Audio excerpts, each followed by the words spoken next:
Pemuda miskin tukang becak dihina oleh pria CEO yang lumpuh. 10 menit kemudian ini yang terjadi pada CEO tersebut. Halo semuanya, selamat datang di channel Jejak Inspirasi. Semoga kalian dalam keadaan sehat dan bahagia ya. Sebelum masuk ke ceritanya jangan lupa absen kalian dari mana saja ya. Klik tombol subscribe agar tidak ketinggalan cerita menarik selanjutnya. Matahari pagi di Jakarta mulai meninggi, menyinari lapisan polusi yang menyelimuti kota metropolitan ini dengan cahaya keemasan yang pucat. Di antara simfoni klakson kendaraan yang tak pernah benar-benar reda, Arya mengayuh becaknya dengan ritme yang tertata, seolah menari-nari di sela-sela kemacetan yang menjadi habitat barunya. Setiap tarikan napas dalam-dalam yang ia hirup adalah campuran udara panas, asap knalpot, dan harapan. Setiap keringat yang menetes dari pelipisnya dan meluncur membasahi kaosnya yang lusuh adalah pengingat akan tanggung jawab besar yang dipikulnya di usia yang seharusnya masih bebas bermimpi. Di usia 21 tahun, sementara teman-teman seangkatannya sibuk dengan kuliah, organisasi kampus, dan kisah cinta monyet mereka, Arya memilih untuk mengubur sementara mimpinya demi sebuah pengabdian yang lebih mulia, mengobati sang ibu, Lastri, yang tubuhnya semakin rapuh digerogoti penyakit komplikasi yang tak kunjung sembuh. Becak tua peninggalan almarhum ayahnya itu bukan sekadar besi beroda. Ia adalah nafas kehidupan keluarganya, penyambung nyawa antara harapan dan keputusasaan. "Terima kasih, Bang. Hati-hati di jalan," ujar seorang ibu muda yang turun dari becaknya, menyelipkan selembar uang 5 ribuan tambahan sebagai tips. Arya membalas dengan senyuman tulus dan anggukan hormat. "Sama-sama, Bu. Semoga harinya lancar." Uang itu ia remas pelan sebelum disimpan di saku celananya yang sudah pudar warnanya. Setiap lembar rupiah adalah sebuah doa yang terjawab, sebuah langkah lebih dekat untuk membeli obat mingguan ibunya. Matanya yang jeli dan sudah terlatih tak pernah berhenti memindai trotoar dan pinggir jalan, mencari calon penumpang yang membutuhkan jasanya. Ia hafal setiap sudut kota ini, setiap gang sempit yang bisa memotong kemacetan, setiap lampu merah yang durasinya panjang. Becaknya, yang ia beri nama si kuda besi, sudah seperti bagian dari dirinya. Bunyi gemertak rantainya adalah musik pengiring perjuangannya, dan setir kayunya yang sudah halus karena pegangan adalah saksi biset perjalanan hidupnya yang penuh liku. Tiba-tiba, ponsel jadulnya berdering. Arya segera mengambilnya dari saku. "Ibu, ada apa?" tanyanya khawatir. "Ana, Nak, Ibu cuma mau ingetin, jangan lupa makan siang. Jangan sampai sakit." Suara Lastri lemah di seberang telepon, diselingi batu kecil. "Sudah, Bu. Ana beli nasi bungkus tadi. Ibu sudah minum obat pagi?" tanya Arya sambil menghela napas. Kekhawatiran itu selalu ada, seperti bayangan yang tak pernah meninggalkannya. "Sudah, sayang. Ibu sudah minum. Jangan lama-lama dipanas ya, Nak. Nanti kepalamu pusing lagi." "Jangan khawatir, Bu. Ana kuat. Nanti kalau sudah dapat rezeki lumayan, Ana pulang cepat. Ibu istirahat saja." Arya menutup telepon dengan perasaan campur adui. Di satu sisi, ia bersyukur masih memiliki ibu yang menyayanginya. Di sisi lain, beban itu terasa begitu berat. Ia memandangi lalu lalang mobil-mobil mewah yang melintas di hadapannya. Di dalam salah satu mobil itu, mungkin ada seorang anak seusianya yang sedang bersantai, tanpa perlu memikirkan besok harus membeli obat atau berapa biaya listrik yang harus dibayar. Seorang kakek-kakek melambai dari pinggir jalan. "Bang becak, ke pasar minggu. Berapa?" Arya segera menghampiri. 10 ribu, Pak." "Wah, mahal amat. 5 ribu saja," tawar si kakek. Arya tersenyum tipis. Tawar-menawar adalah bagian dari kesehariannya. "Waduh, Kek, jauh itu. Lagi panas-panas begini. 8 ribu, ya? Biar cucu kakek bisa beli jajanan." Kakek itu terkekeh. "Pintar kau, anak muda. Baiklah, 8 ribu. Tapi kau kayuh yang pelan saja, ya. Kakek sudah tua." "Siap, Kek. Naik dengan hati-hati."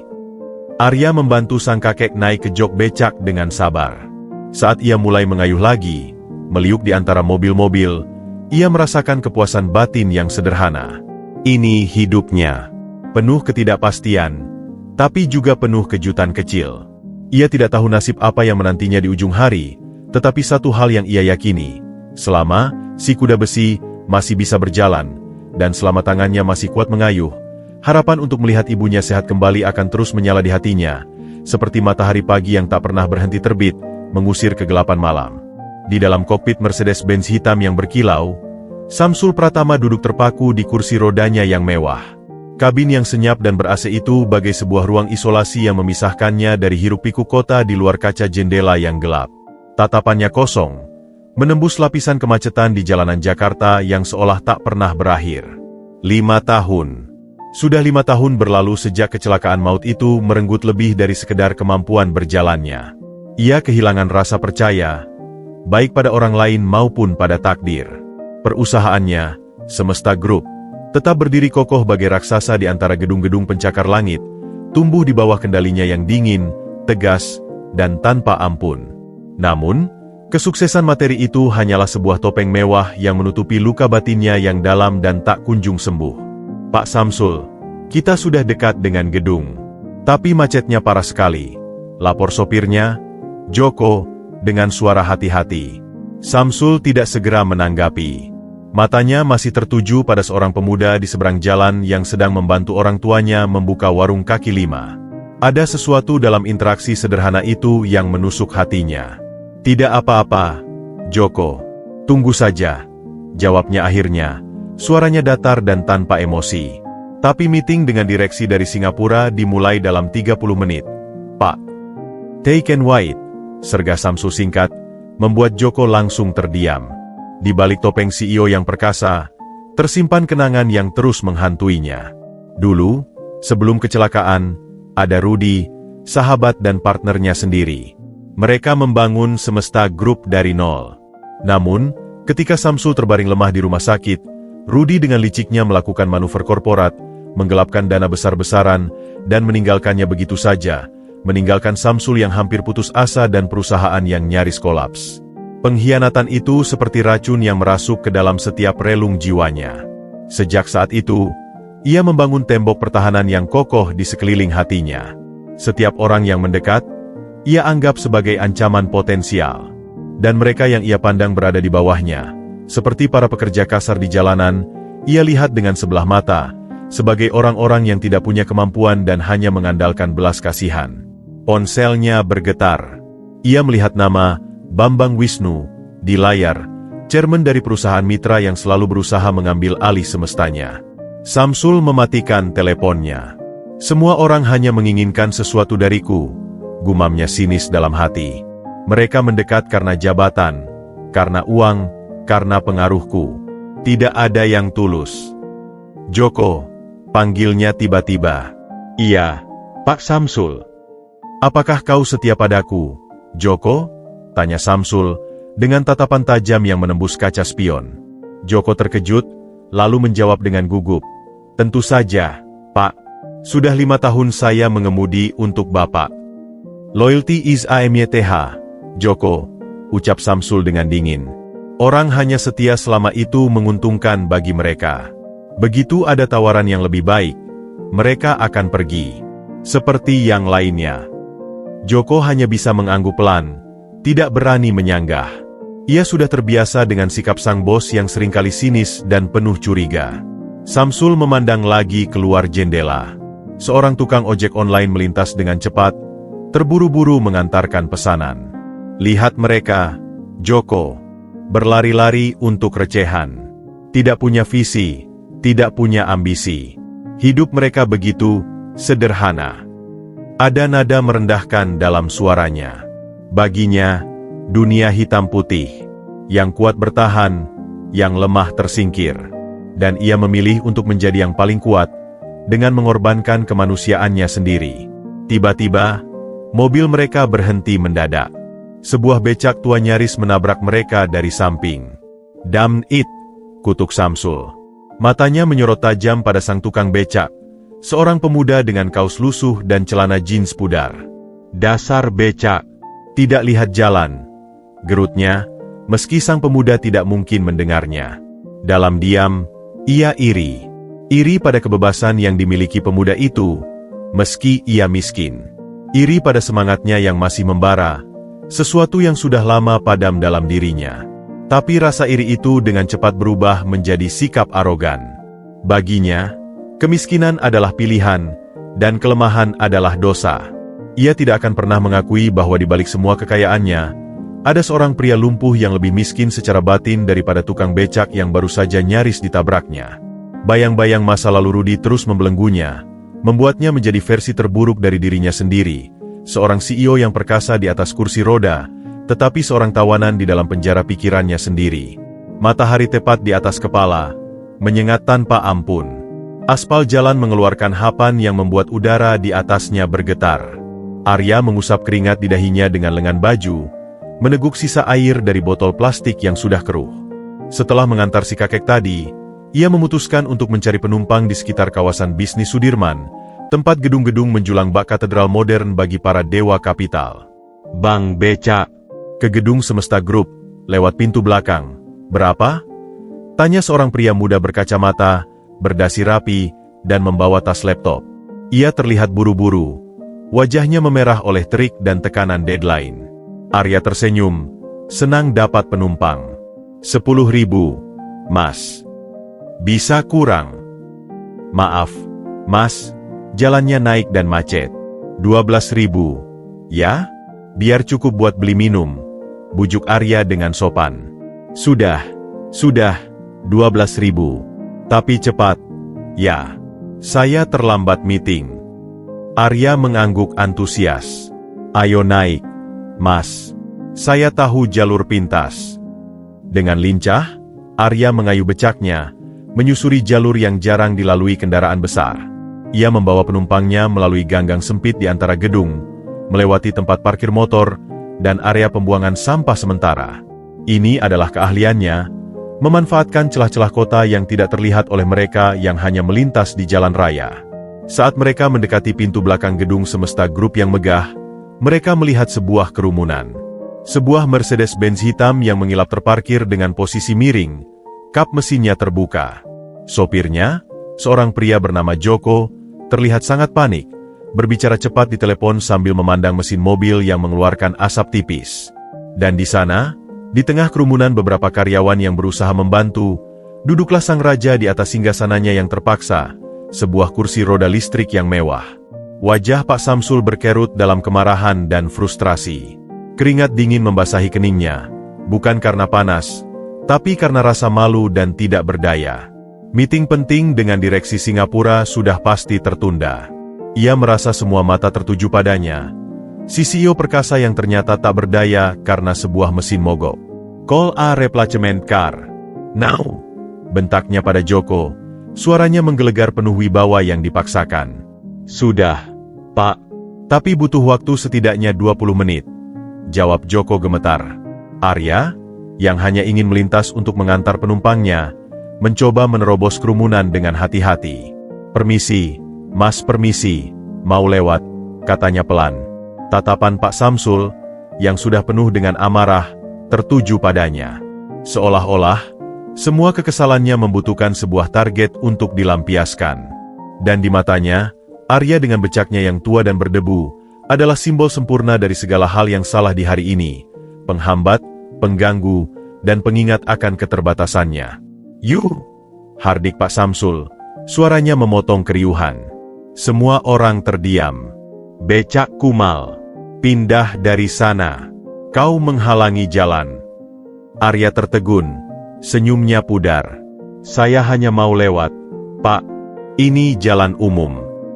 Jalan umum? Sergah Pak Samsul. Nada suaranya semakin meninggi dan penuh hinaan. Kau pikir ini pasar malam? Lihat sekelilingmu. Ini adalah kawasan bisnis. Kau dan kendaraan rongsokanmu tidak pantas di sini. Pergi cari tempat lain. Darah Arya mendidih, tapi ia berusaha menahannya.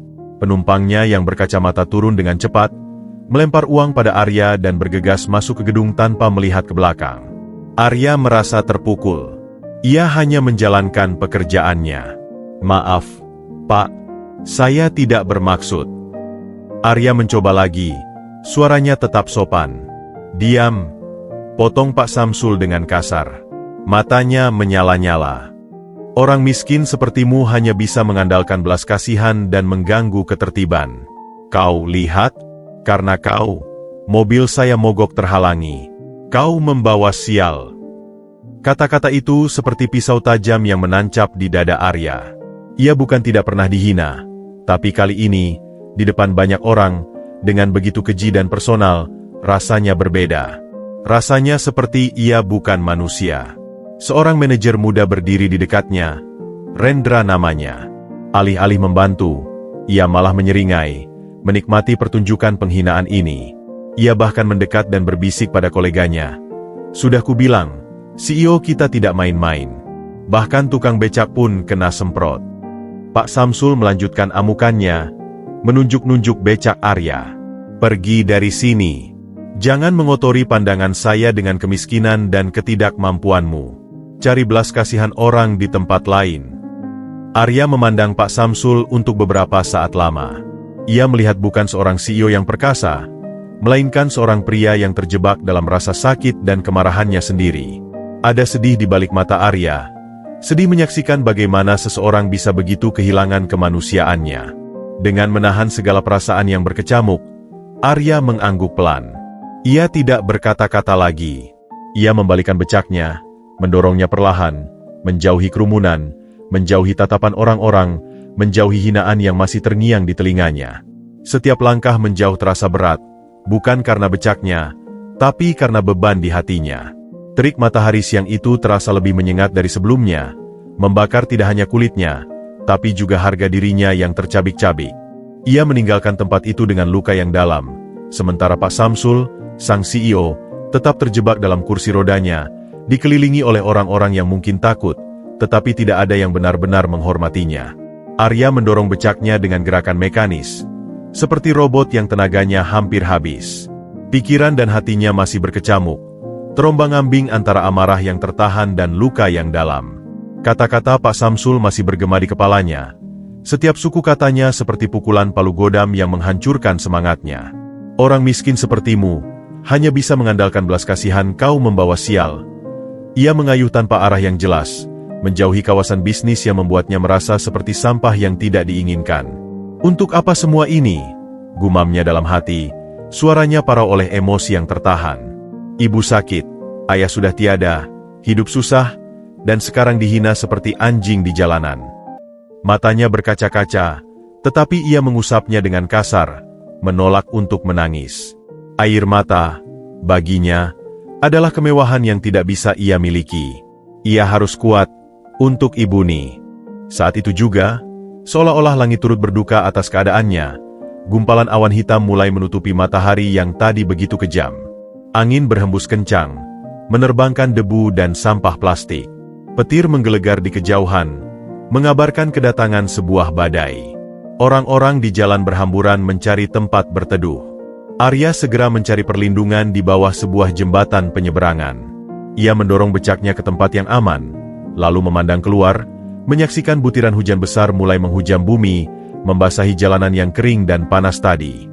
Suara rintik hujan yang semakin deras menenangkan jiwanya yang gelisah, seolah membasuh luka di hatinya. Dan di tengah tiupan angin dan rintik hujan yang membentuk tirai air, matanya menangkap sebuah pemandangan yang membuatnya tercekat. Di seberang jalan, tepat di depan gedung Semesta Group yang megah, seorang pria duduk sendirian di atas kursi roda. Itu adalah Pak Samsul. Sopirnya, Joko, tidak terlihat. Mungkin sedang mencari payung atau bantuan. Kursi roda listriknya yang mewah itu tampaknya mogok, terjebak di sebuah genangan air yang semakin dalam akibat saluran air yang tersumbat. Pak Samsul mencoba menggerakkan tuas kendali dengan tangan gemetar, tetapi roda-roda itu hanya berputar di tempat, terkunci. Payung besar yang biasanya terpasang di kursi rodanya tampak patah, mungkin karena angin. Wajah kesombongan dan kemarahan yang tadi menghilang, digantikan oleh kepanikan dan ketakutan yang nyata. Ia terlihat kecil, rentan, dan sangat manusiawi. Air hujan membasahi jas mahalnya, membuatnya lepek dan berat. Rambutnya yang rapi kini berantakan, menempel di keningnya.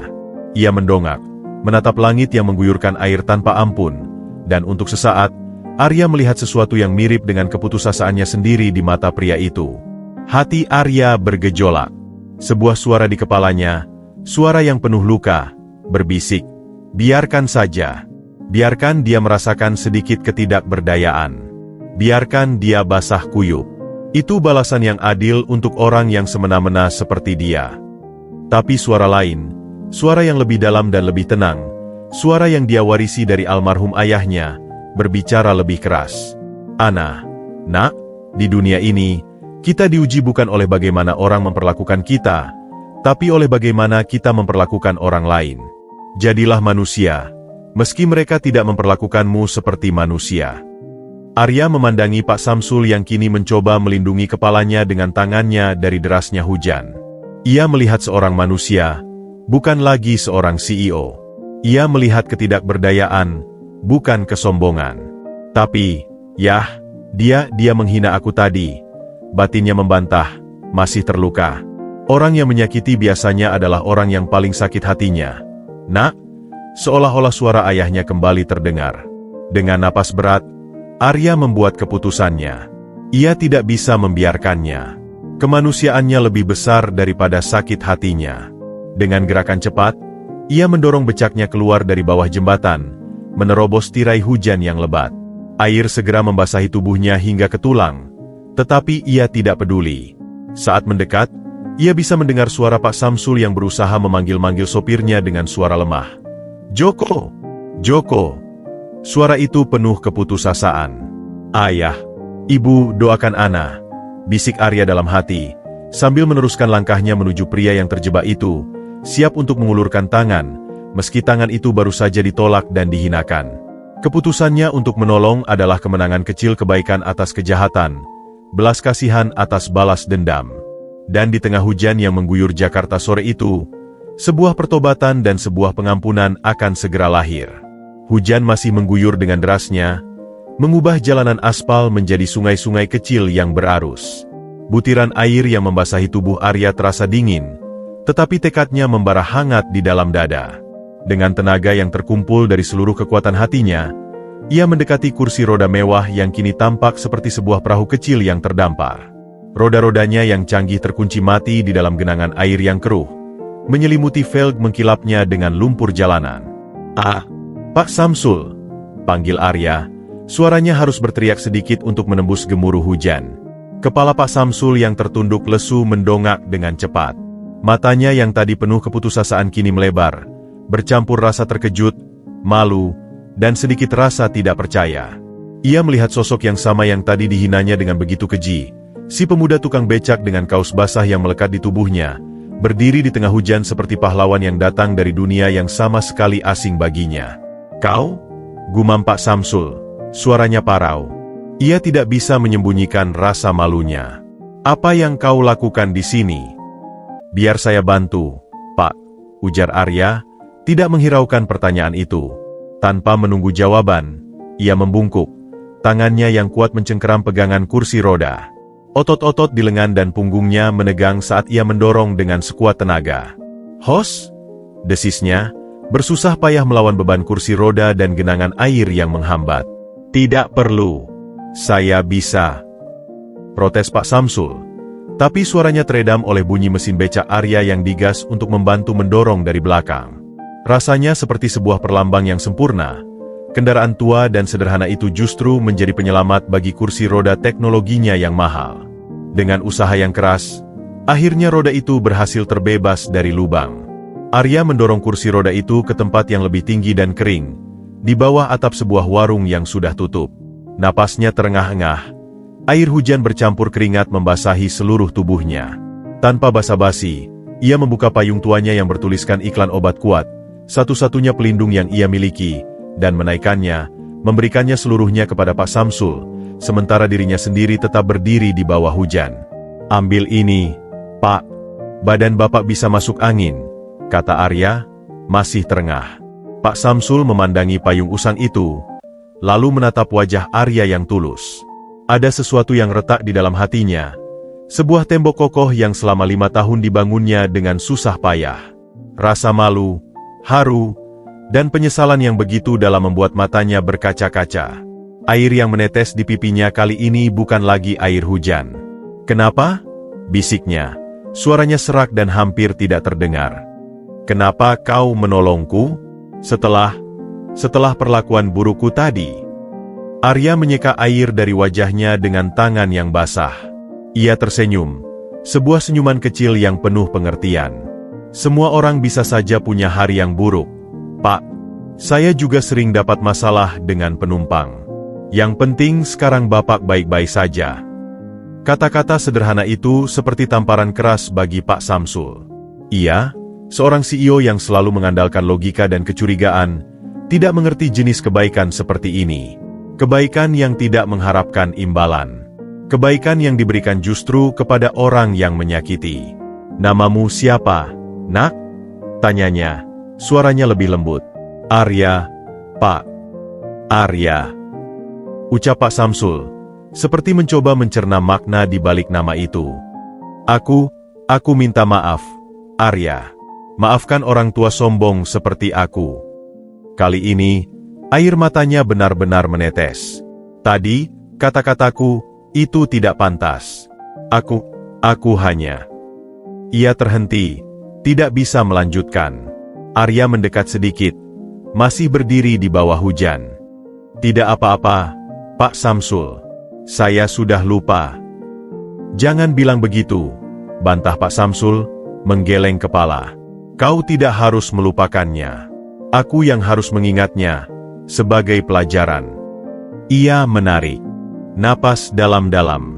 Kau tahu, Arya, selama 5 tahun terakhir, sejak kecelakaan ini, sejak dikhianati orang yang kupercaya, aku pikir semua orang di luar sana hanya ingin mengambil keuntungan dariku.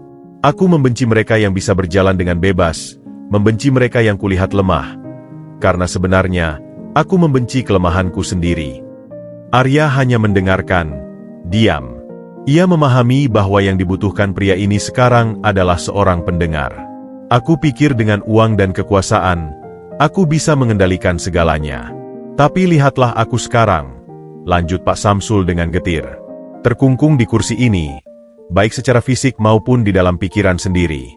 Dan kau, di tengah hujan, dengan payung tuamu, kau justru lebih bebas daripadaku. Mendengar itu, Arya pun mulai membuka hati. Bapak tidak sendirian, Pak. Ibu saya sakit parah. Bapak saya sudah meninggal. Saya harus menarik beca ini setiap hari untuk membiayai pengobatan ibu dan hidup kami. Kadang saya juga merasa sangat lelah, Pak.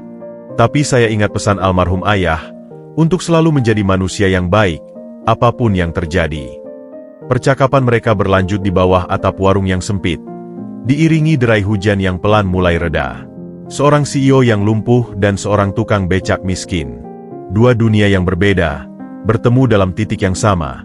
Sebagai manusia yang rapuh, yang saling membutuhkan kehangatan satu sama lain. Payung tua yang melindungi Pak Samsul itu bukan lagi sekadar kain usang. Ia menjadi simbol sebuah jembatan yang telah terbangun di antara dua jiwa yang tersesat. Dan di sore yang kelam itu, di tengah bau basah dan genangan air, sebuah persahabatan yang tidak terduga mulai bersemi. Matahari pagi menyinari atap seng berkarat di perkampungan padat di mana Arya dan ibunya tinggal. Setelah kejadian hujan kemarin, ada kedamaian aneh yang menyelimuti hati Arya.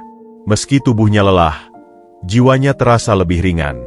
Ia sedang merebus air untuk membuatkan teh hangat bagi ibunya ketika terdengar suara ketukan pelan di pintu kayu yang reot. Ibu, Ana yang buka, katanya pada Lastri yang terbaring di dipan. Saat Arya membuka pintu, napasnya hampir tersangkut. Berdiri di depan pintu rumah kontrakannya yang sempit adalah Pak Samsul, didorong oleh Joko sang sopir. Pria itu mengenakan kemeja linen sederhana, jauh dari kesan sang CEO yang biasanya selalu dalam setelan jas. Wajahnya tampak lebih lembut, meski masih menyisakan bekas-bekas kesombongan yang sulit pudar sepenuhnya. Kehadirannya di tempat seperti ini terasa begitu tidak nyata, bagai sebuah mimpi. Selamat pagi, Arya. Sapa Pak Samsul, suaranya rendah dan sopan. Matanya menyapu sekilas kondisi rumah yang sangat sederhana itu, dinding yang mengelupas, atap yang bocor di beberapa tempat, dan perabotan seadanya. Pak Samsul, gumam Arya, tak percaya. Silakan masuk. Ruangan itu tiba-tiba terasa semakin sempit. Lastri berusaha bangun dari tempat tidurnya. Siapa tamunya? Nak. Ini Pak Samsul, Ibu. Seorang kenalan, jawab Arya bingung. Pak Samsul mendekat ke dipan Lastri. Selamat pagi, Ibu. Nama saya Samsul. Maaf mengganggu. Lastri, meski lemah, tersenyum. Silakan duduk, Pak. Maaf, tempat kami sangat sederhana. Pak Samsul menggeleng, dan untuk pertama kalinya, ada kerendahan hati dalam caranya memandang sekitar. Tidak, Ibu. Justru saya yang harus minta maaf telah datang tiba-tiba. Ia berpaling pada Arya. Arya, saya datang kemari untuk membicarakan sesuatu yang penting. Mereka duduk di kursi kayu sederhana. Pak Samsul tetap di kursi rodanya, sementara Joko menunggu di luar. Arya menyuguhkan teh dalam gelas plastik dengan tangan gemetar. Setelah kejadian kemarin, mulai Pak Samsul, saya banyak berpikir. Perilaku saya sangat memalukan. Dan respon Anda, itu mengubah perspektif saya tentang banyak hal. Ia mengambil segelas teh, menerimanya dengan kedua tangan sebagai tanda hormat. Arya hanya mengangguk, tidak tahu harus berkata apa. Saya perhatikan cara Anda berbicara, ketulusan Anda, dan yang terpenting, integritas Anda. Pak Samsul menatap Arya langsung ke matanya. Di perusahaan saya, kualitas seperti itu sangat langka. Terlalu banyak orang yang hanya pandai bersilat lidah, tetapi tidak memiliki karakter sekuat Anda. Lastri mendengarkan dengan mata berbinar, penasaran. Saya ingin menawarkan Anda sebuah posisi, lanjut Pak Samsul. Sebagai asisten pribadi saya, Anda akan belajar tentang bisnis, mengatur jadwal saya, dan menjadi mata dan telinga saya di tempat-tempat yang sulit saya jangkau. Arya terkesiap. Tapi, saya hanya lulusan SMA, Pak. Saya tidak paham dunia perusahaan. Itu tidak masalah, sahut Pak Samsul cepat. Saya akan mengajari Anda segalanya dari nol. Yang saya butuhkan adalah seseorang yang jujur, bisa dipercaya, dan memiliki hati nurani. Gajinya 15 juta per bulan, plus asuransi kesehatan yang akan menanggung semua biaya pengobatan ibu Anda. Mendengar angka itu, Arya hampir terjatuh dari kursinya. Lastri terbatuk-batuk, tidak percaya dengan apa yang didengarnya. 15? Arya tak bisa melanjutkan. Ini bukan rasa bersalah, Arya, tegas Pak Samsul. Ini adalah investasi. Saya melihat potensi luar biasa dalam diri Anda. Potensi yang mungkin bahkan tidak Anda sadari sendiri. Ia menunduk sebentar, lalu melanjutkan. Selama ini, saya dikelilingi oleh orang-orang yang hanya menginginkan jabatan dan uang. Saya butuh seseorang yang menginginkan peluang untuk tumbuh. Lastri menarik napas dalam-dalam. Pak Samsul, ini terlalu baik. Tidak, Ibu. Ini adalah keputusan bisnis. Anak Ibu memiliki sesuatu yang tidak bisa dibeli dengan uang, karakter. Pak Samsul kembali menatap Arya. Jadi, bagaimana? Apakah Anda bersedia memberikan kesempatan pada diri sendiri? Bersedia membiarkan saya menebus kesalahan saya dengan memberikan Anda peluang yang layak? Arya memandang ibunya. Lastri mengangguk pelan. Matanya berkaca-kaca. Ia memandang sekeliling rumahnya yang sederhana. Ingat betapa beratnya hidup selama ini. Lalu ia ingat kata-kata Pak Samsul. Ini adalah investasi, bukan belas kasihan. Dengan suara yang tegas meski sedikit gemetar, Arya menjawab, saya menerima tawaran Bapak. Saya tidak akan mengecewakan kepercayaan Bapak. Saya akan belajar dengan sungguh-sungguh. Senyum lega dan hangat muncul di wajah Pak Samsul, mungkin untuk pertama kalinya dalam 5 tahun. Bagus. Besok pagi, jam 8, Joko akan menjemput Anda. Kita akan mulai dengan pengenalan perusahaan. Setelah Pak Samsul pergi, Arya dan ibunya duduk dalam diam beberapa saat, memproses segala yang terjadi. Ibu, bisik Arya akhirnya. Apakah ini mimpi? Lastri memegang tangan anaknya erat-erat. Tidak, Nak. Ini adalah jawaban dari semua doa kita. Dan ingat, apapun yang terjadi, jangan pernah berubah. Jadilah Arya yang selalu ibu kenal, yang jujur dan rendah hati. Di dalam Mercedes yang melaju meninggalkan perkampungan, Pak Samsul memandang keluar jendela. Untuk pertama kalinya sejak kecelakaan itu, ia merasa ada harapan, bukan hanya untuk perusahaannya, tapi untuk dirinya sendiri. Ia baru saja menginvestasikan tidak hanya pada masa depan seorang pemuda, tapi juga pada penebusan dosa-dosanya sendiri. Dan sesuatu di hatinya mengatakan bahwa ini akan menjadi investasi terbaik yang pernah ia buat dalam hidupnya. Pagi itu, Arya berdiri di depan cermin kecil di kamarnya yang sempit. Ia mengenakan kemeja putih sederhana dan celana hitam yang telah disetrikanya semalaman dengan hati-hati menggunakan setrika arang. Pakaian ini adalah yang terbaik yang ia miliki, dibeli untuk menghadiri wisuda temannya dulu. Namun, saat ia memandangi bayangannya sendiri, ia merasa seperti seorang penipu yang menyamar.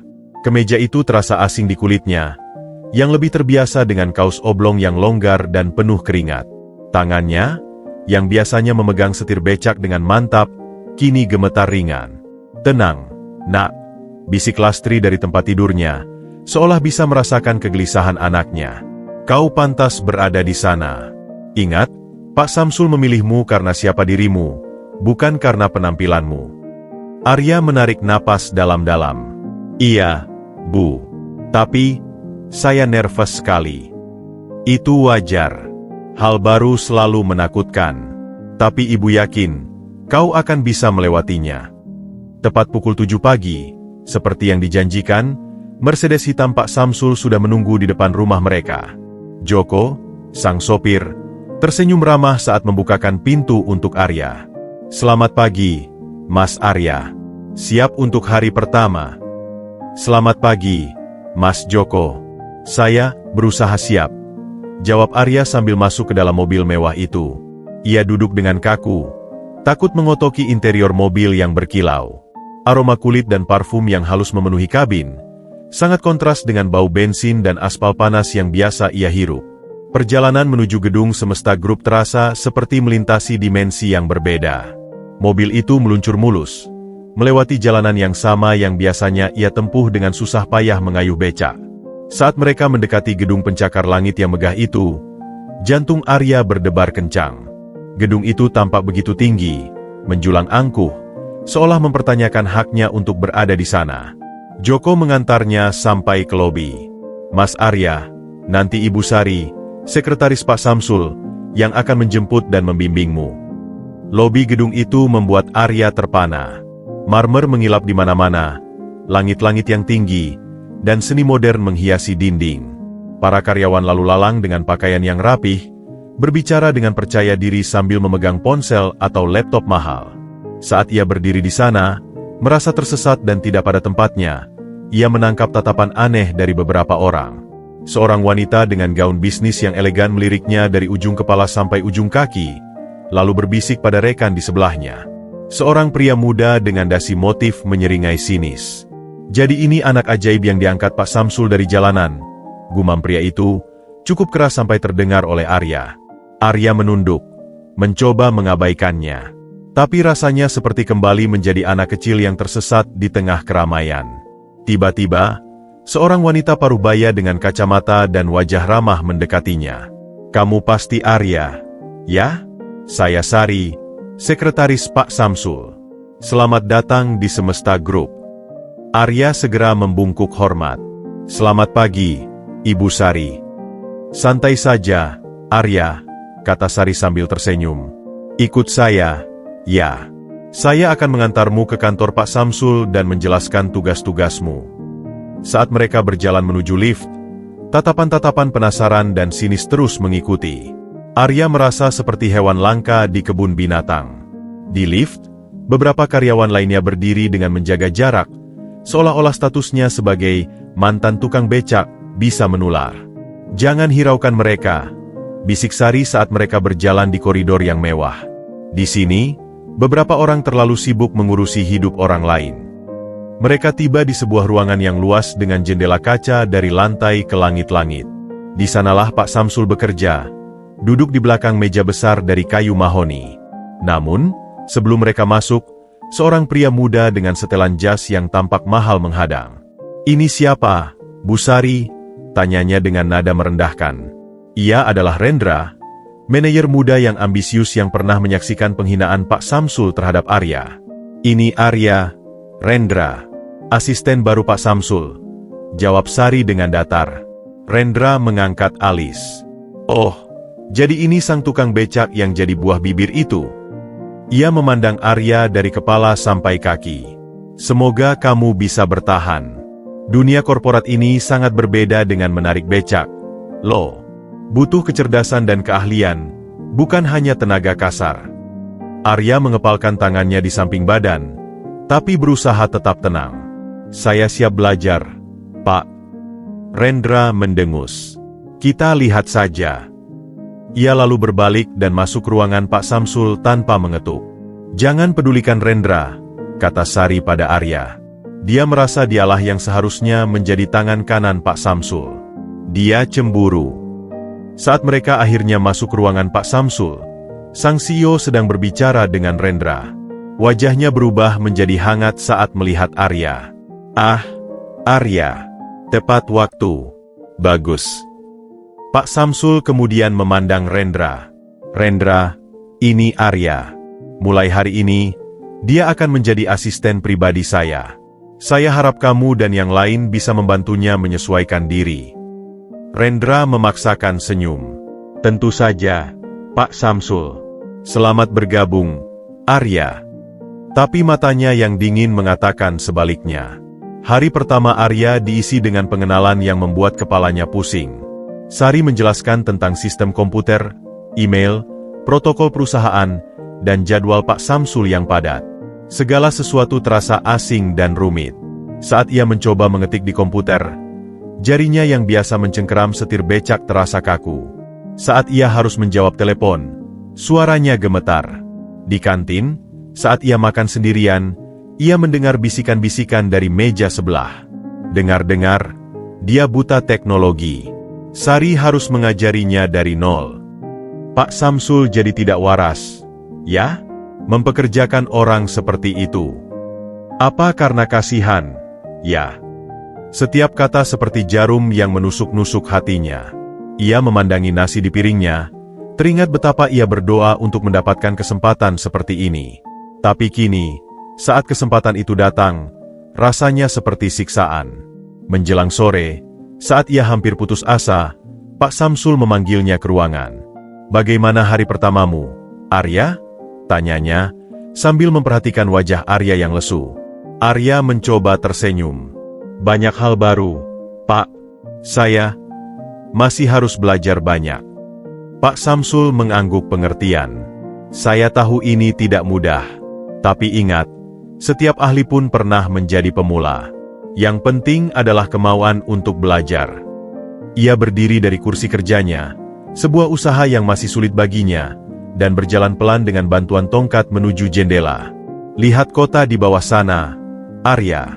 Dulu, saat pertama kali saya mulai, saya hanya memiliki sebuah warung kecil di pasar. Saya juga diejek, diremehkan. Tapi lihat sekarang. Arya memandang kota yang mulai disinari lampu-lampu. Ia teringat becaknya, si kuda besi, yang mungkin saat ini sedang terparkir di rumah, sudah beristirahat setelah sekian lama berjasa menghidupi keluarganya. Kau kuat, Arya. Lebih kuat dari yang kau kira, lanjut Pak Samsul. Jangan biarkan pandangan orang lain mengubah siapa dirimu. Di ruangan ini, kau adalah Arya, asisten saya. Bukan mantan tukang becak, bukan orang miskin. Hanya Arya. Kata-kata itu seperti air segar di gurun. Arya mengangguk. Matanya berkaca-kaca. Terima kasih, Pak. Saya tidak akan menyerah. Saat ia pulang dengan mobil jemputan, melewati jalanan yang sama yang dulu ia kayuhi dengan becak, Arya menyadari sesuatu. Perjalanannya baru saja dimulai. Dan seperti saat ia pertama kali belajar mengayuh becak, jatuh, bangun, dan mencoba lagi, ia akan melewati semua rintangan ini. Dunia baru ini menakutkan, tapi di dalam hatinya, tekadnya membara. Ia akan membuktikan bahwa nilai seorang manusia tidak diukur dari latar belakangnya, tapi dari isi hati dan tekadnya. Kantor lantai 25 gedung Semesta Group pagi itu diwarnai oleh dua emosi yang bertolak belakang. Di satu sisi, ada Arya yang dengan tekun mencoba memahami laporan keuangan kuartal pertama yang dibawakan Sari. Di sisi lain, Ada Rendra yang dari balik meja kerjanya yang mewah, memantau setiap gerak-gerik Arya dengan mata penuh kebencian. Jadi, bagian ini menunjukkan pendapatan kotor sebelum dikurangi biaya operasional. Jelas Sari dengan sabar, menunjuk baris angka di layar komputer. Arya mengernyit, konsentrasi penuh. Kalau begitu, marine profit bersihnya ada di halaman berikutnya, Bu. Sari tersenyum senang. Tepat sekali.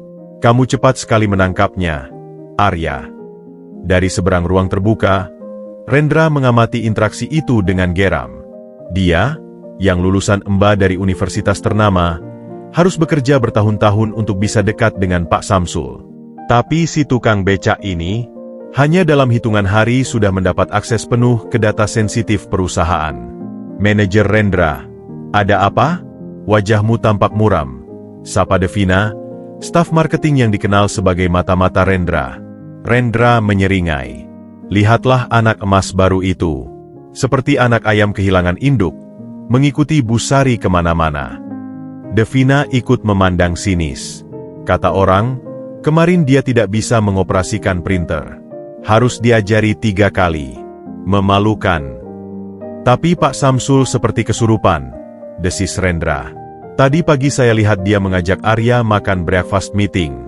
Breakfast meeting. Saya saja belum pernah diajak breakfast meeting. Sementara itu, di ruang makan eksekutif, Pak Samsul memang sedang membimbing Arya. Investasi terbaik adalah pada sumber daya manusia, Arya, ujar Pak Samsul sambil menyantap saladnya. Tapi yang lebih penting dari skill adalah karakter. Kamu punya itu. Arya menatap nasi goreng spesial di hadapannya, makanan termurah di menu, dengan perasaan haru. Saya hanya berusaha jujur, Pak. Kejujuran adalah mata uang yang langka di dunia ini, jawab Pak Samsul. Matanya menerawang. Dulu, saya punya partner bisnis. Pintar sekali, lulusan terbaik. Tapi dia menggelapkan dana perusahaan saat saya sedang dirawat di rumah sakit. Arya terdiam. Memahami ini adalah bagian dari kepercayaan yang diberikan padanya. Saya tidak ingin membuat kesalahan yang sama, lanjut Pak Samsul. Skill bisa diajarkan, tapi integritas itu sudah harus ada dari sananya. Percakapan mereka terputus ketika Rendra mendekat dengan dokumen di tangan. Pak Samsul, laporan analisis pasar yang Bapak minta. Ia meletakkan berkas di meja, lalu memandang Arya. Semoga tidak mengganggu breakfast meetingnya. Tidak, justru baik sekali kamu datang, sahut Pak Samsul. Rendra, mulai minggu depan, Arya akan membantu mempersiapkan presentasi untuk klien. Saya ingin kamu membimbingnya. Wajah Rendra berkerut seketika, tapi segera ia sembunyikan dengan senyuman palsu. Tentu saja, Pak, dengan senang hati. Tapi matanya yang menatap Arya berkata lain, kau akan menyesal. Sepanjang hari, Rendra memenuhi janjinya untuk membimbing Arya. Tapi bimbingannya lebih mirip siksaan halus. Maaf, Arya, kata Rendra saat Arya menyodorkan draft presentasi pertamanya. Ini terlalu sederhana. Kelihatan sekali ini karya orang jalanan. Coba buat lagi dengan analisis yang lebih mendalam. Padahal, Arya sudah bekerja sampai larut malam untuk memahami materi itu. Ketika Arya mencoba bertanya pada staf lain, Rendra segera menghampiri. Jangan ganggu mereka, Arya. Mereka punya pekerjaan yang lebih penting. Sikap Rendra ini tidak luput dari perhatian Sari. Saat jam makan siang, ia mendekati Arya yang duduk sendirian di sudut kantin. Jangan biarkan Rendra menggerogoti semangatmu, kata Sari sambil duduk di hadapan Arya. Dia merasa terancam karena Pak Samsul memberimu perhatian lebih. Arya menghela napas. Kadang saya bertanya-tanya, apakah saya memang pantas berada di sini, Bu? Semua orang di sini begitu pintar, berpendidikan. Pendidikan bukan segalanya, Arya, potong Sari lembut. Lihat saja karyawan yang dihukum minggu lalu karena korupsi, dia lulusan cum laude. Atau staf akunting yang memalsukan laporan, dia punya sertifikat profesi. Tapi mereka tidak punya hati nurani seperti kamu. Di ujung hari, saat hampir semua karyawan sudah pulang, Arya masih berkutat dengan presentasinya yang ketiga kalinya. Pak Samsul yang hendak pulang, mendapatinya masih di depan komputer. Masih di sini, Arya? Tanyanya. Arya terkejut. Saya hanya ingin menyelesaikan presentasi ini, Pak. Pak Samsul mendekat, melihat lingkaran hitam di bawah mata Arya. Rendra yang menyuruhmu mengerjakan ulang. Arya mengangguk pelan. Saya memang masih harus belajar banyak, Pak. Dengan bantuan tongkatnya, Pak Samsul berjalan ke meja Rendra dan mengambil draft presentasi Arya yang pertama dari tempat sampah. Ia membacanya dengan saksama. Ini bagus untuk pemula, gumamnya. Bahkan lebih jujur daripada analisis Rendra yang biasanya penuh dengan data fiktif. Ia menatap Arya. Besok, kamu presentasi dengan draft pertamamu ini. Saya yang akan menilainya. Air mata membasahi mata Arya. Terima kasih, Pak. Tapi ingat, lanjut Pak Samsul, di dunia ini selalu akan ada Rendra-Rendra lainnya. Orang yang iri dengan kesuksesanmu, yang meragukan kemampuanmu. Tugasmu adalah membuktikan bahwa mereka salah, bukan dengan kata-kata, tapi dengan tindakan. Saat Arya akhirnya pulang, melewati lorong-lorong gedung yang sepi, ia menyadari sesuatu. Rasa cemburu Rendra dan rasa iba sebagian staf lainnya adalah bagian dari perjalanannya. Tapi yang terpenting adalah kepercayaan yang diberikan Pak Samsul, dan keyakinannya pada diri sendiri bahwa ia layak untuk berada di sini. Esok hari akan membawa pertempuran baru. Tapi malam ini, dengan draft presentasi yang diselamatkan Pak Samsul dari tempat sampah, Arya merasa lebih siap dari sebelumnya. Perjalanan dari tukang becak ke dunia korporat memang terjal, tapi tidak mustahil. Dan setiap langkah, meski disertai cibiran, membawanya semakin dekat kepada versi terbaik dari dirinya sendiri. Minggu-minggu berlalu, dan Arya mulai menemukan ritmenya di Semesta Group. Di bawah bimbingan Sari yang sabar dan bimbingan langsung Pak Samsul yang terkadang keras namun adil, ia perlahan-lahan mulai memahami seluk-beluk dunia korporat. Rasa canggungnya dengan teknologi mulai berkurang, meski jari jemarinya masih lebih lincah memegang setir becak daripada menari di atas keyboard. Namun, ketekunan dan kemampuannya menyerap pelajaran seperti spons kering mulai membuahkan hasil. Ia bahkan mulai memahami jargon-jargon bisnis yang awalnya terdengar seperti bahasa asing. Suatu Senin pagi, Pak Samsul memanggil Arya dan Rendra ke ruangannya. Suasana tegang langsung terasa, terutama dari cara Rendra berdiri dengan sikap sedikit membangkang di samping Arya yang tetap rendah hati. Arya, mulut Pak Samsul, sambil memandangi keduanya dari balik mejanya yang besar. Saya punya tugas penting untukmu. Klien utama kita, PT Binakarya, akan menerima pengiriman peralatan kantor bernilai 2 miliar rupiah besok pagi. Saya ingin kamu yang mengawasi proses pengiriman ini, dari pengepakan di gudang hingga penyerahan di kantor mereka. Arya terkesiap. Ini adalah tanggung jawab terbesarnya sejauh ini. Saya, Pak, tapi saya belum pernah menangani nilai sebesar itu. Justru itu alasannya, jawab Pak Samsul. Saya ingin mengujimu. Kepercayaan dimulai dengan tanggung jawab. Rendra, ia menoleh pada manajer muda itu. Kamu akan memberikan Arya semua dokumen yang diperlukan dan memastikan dia mendapat akses penuh ke departemen logistik. Rendra memaksakan senyum tipis. Tentu saja, Pak Samsul. Dengan senang hati. Tapi matanya yang berbinar menandakan sesuatu yang lain. Sepanjang hari itu, Rendra membantu Arya dengan memberikan setumpuk dokumen dan daftar prosedur yang panjang dan berbelit-belit. Pastikan kamu cek semua nomor seri, Arya, kata Rendra dengan nada sok berwibawa. Dan konfirmasi ulang alamat pengiriman. Jangan sampai salah, ya? PT Binakarya punya beberapa kantor cabang. Baik, Pak Rendra. Saya akan konfirmasi ulang, jawab Arya dengan sungguh-sungguh, sambil mencatat setiap detail dengan cermat. Arya bekerja keras. Ia menghubungi pihak gudang, memastikan semua barang sudah sesuai pesanan. Ia bahkan memeriksa sendiri kondisi kardus dan pengepakan. Pengalaman membawakan barang dengan becaknya membuatnya paham betapa pentingnya kemasan yang aman. Ia juga mengonfirmasi alamat pengiriman tidak hanya sekali, tetapi 3 kali, langsung dengan Sekretaris Direktur PT Binakarya. Alamatnya di Jalan Sudirman Kafling 28, bukannya, Bu? Tanyanya sekali lagi melalui telepon, membuat sang sekretaris sedikit kesal namun terkesan dengan ketelitiannya. Rendra, yang diam-diam mengawasi, Semakin kesal melihat ketekunan Arya.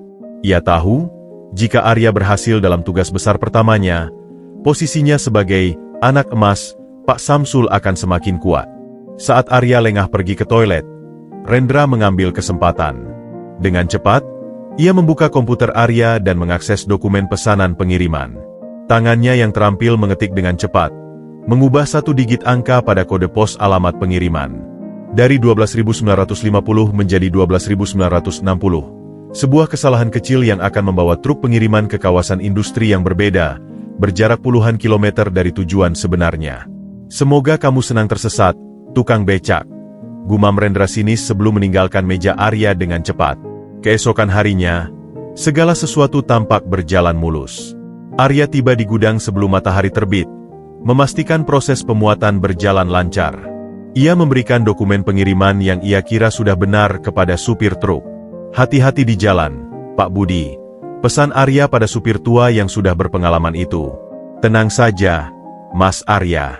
Saya sudah jalur ini puluhan kali. Sore harinya, saat Arya sedang menyiapkan laporan untuk Pak Samsul, teleponnya berdering. Dari seberang sana, suara marah manajer procurement PT Bina Karya menggema. Di mana barang pesanan kami? Sudah jam 4 sore. Kami ada acara penting besok dan peralatan itu sangat dibutuhkan. Arya membeku.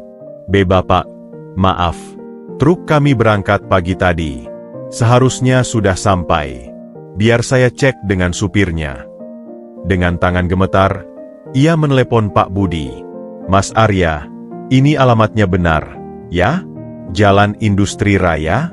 Saya di sini cuma ada pabrik-pabrik, tidak ada gedung perkantoran. Lapor Pak Budi dengan suara panik. Jantung Arya berdetak kencang. Ia segera memeriksa ulang dokumen di komputernya.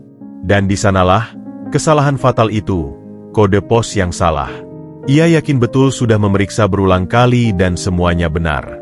Bagaimana mungkin bisa berubah? Pada saat yang bersamaan, Rendra sudah membawa Pak Samsul ke meja Arya, diiringi beberapa staf lain yang penasaran.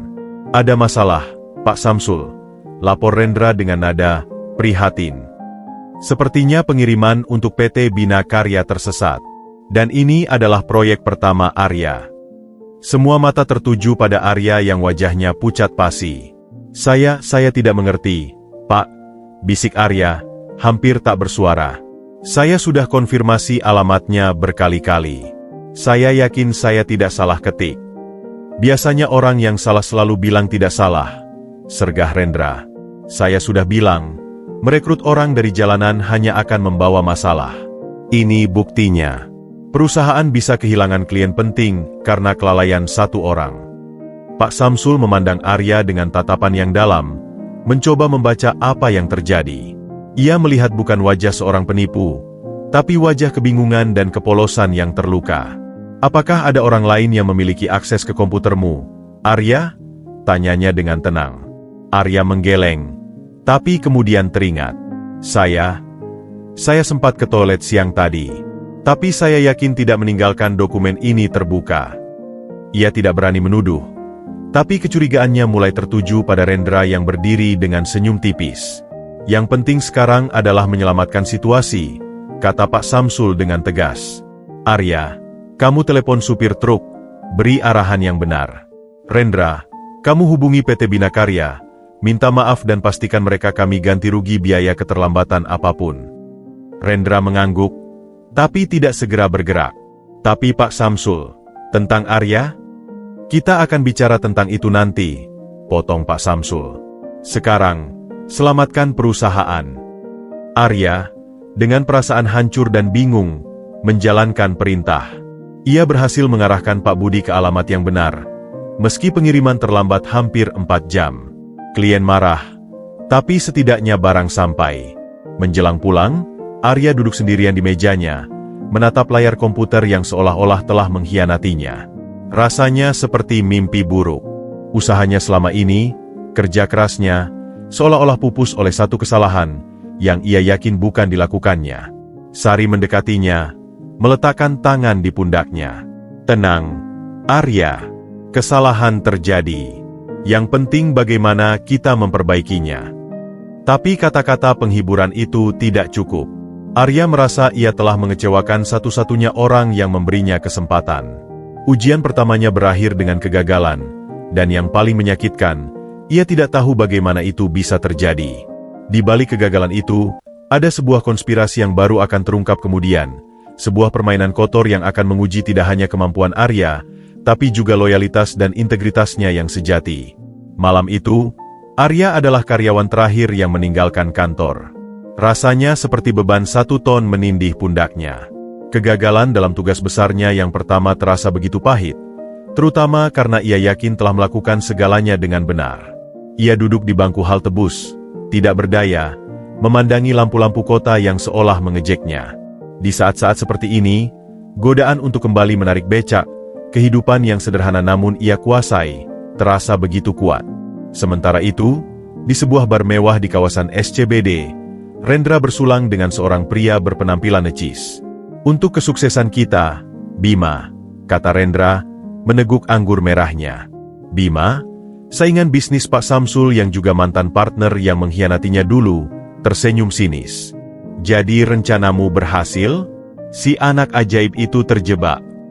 "Sempurna," jawab Rendra bangga. "Pengiriman terlambat berjam-jam. Klien marah. Dan Samsul mulai mempertanyakan keputusannya merekrut si tukang becak itu." "Bagus. Tapi ini baru permulaan, Rendra. Aku butuh lebih. Proyek Merkuri, itulah target kita.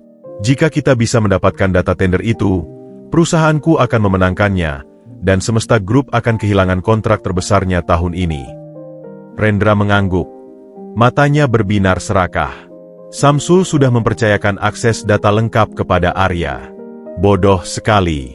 Aku bisa dengan mudah memanipulasi si anak kampung itu. Dia bahkan tidak tahu cara melacak jika ada yang mengakses komputernya. "Jangan meremehkan siapapun, Rendra," peringatkan Bima. "Kesombonganmu bisa menjatuhkanmu." "Tenang saja. Aku sudah menyiapkan segalanya. Besok, aku akan mulai mengakses data proyek Merkuri melalui komputer Arya. Jejaknya akan mengarah padanya. Saat Samsul menemukan kebocoran data, siapa lagi yang akan disalahkan selain si tukang becak yang putus asa dan butuh uang?" Keesokan harinya, suasana di Semesta Group muram. Berita tentang kegagalan Arya sudah menyebar ke seluruh lantai. Tatapan sinis dan bisik-bisik yang dulu menghilang, kini kembali menghantui setiap langkahnya. Pak Samsul memanggil Arya ke ruangannya. Wajahnya serius. "Duduk, Arya." Arya duduk dengan gugup, menatap tangannya yang berkeringat. "PT Bina Karya memberikan kelonggaran, tapi reputasi kita ternodai. Mereka memotong pembayaran sebesar 10% sebagai kompensasi," kata Pak Samsul. "Sekarang, katakan padaku dengan jujur, apa yang benar-benar terjadi?" Arya menarik napas dalam-dalam. "Pak, saya bersumpah, saya sudah memeriksa semua dokumen berkali-kali. Saya bahkan mengonfirmasi alamat langsung dengan sekretarisnya 3 kali. Saya tidak tahu bagaimana kode pos itu bisa berubah. Apakah kamu meninggalkan komputermu tidak terkunci?" Saya sempat ke toilet siang itu, tapi saya yakin sudah menguncinya." Arya berhenti sejenak, berdebat dengan dirinya sendiri sebelum melanjutkan. Dan saat saya kembali, Pak Rendra ada di dekat meja saya. Tapi saya tidak ingin menuduh tanpa bukti." Pak Samsul mengamati wajah Arya yang tulus. Insting bisnisnya yang terasa selama puluhan tahun memberitahunya bahwa ada sesuatu yang tidak beres. Arya mungkin masih hijau, tetapi bukan tipe orang yang ceroboh atau berbohong. "Baik," ucap Pak Samsul akhirnya. "Saya percaya padamu. Tapi kepercayaan saja tidak cukup. Kita butuh bukti." Ia menekan tombol interkom. "Sari, tolong panggil Kepala IT ke ruangan saya." Sementara itu, Rendra yang merasa aman, mulai menjalankan rencana kedua. Saat Arya sedang sibuk membantu Sari di ruang arsip, ia dengan cepat masuk ke sistem Arya lagi. Kali ini, ia mengunduh file-file rahasia proyek Merkuri ke flash disk kecil yang disembunyikannya di saku. Semuanya berjalan mulus. Malam itu, Arya yang merasa bertanggung jawab, memutuskan untuk bekerja lembur untuk mengejar ketertinggalan kerjanya. Saat ia membersihkan inbox emailnya, Ia secara tidak sengaja melihat log aktivitas sistem. Ada satu baris yang mencurigakan. Akunnya mengakses folder Project_Mercury pada pukul 13.25, persis saat ia sedang meeting dengan Sari. Jantungnya berdebar kencang. Ia tidak pernah membuka folder itu. Dengan hati-hati, ia mencoba melacak lebih detail dan menemukan bahwa akses itu dilakukan dari terminal komputer yang sama, tapi dengan ID perangkat yang berbeda. Seseorang menggunakan komputernya. Dengan gemetar, ia segera menghubungi Pak Samsul. "Pak, maaf mengganggu, tapi saya menemukan sesuatu yang aneh."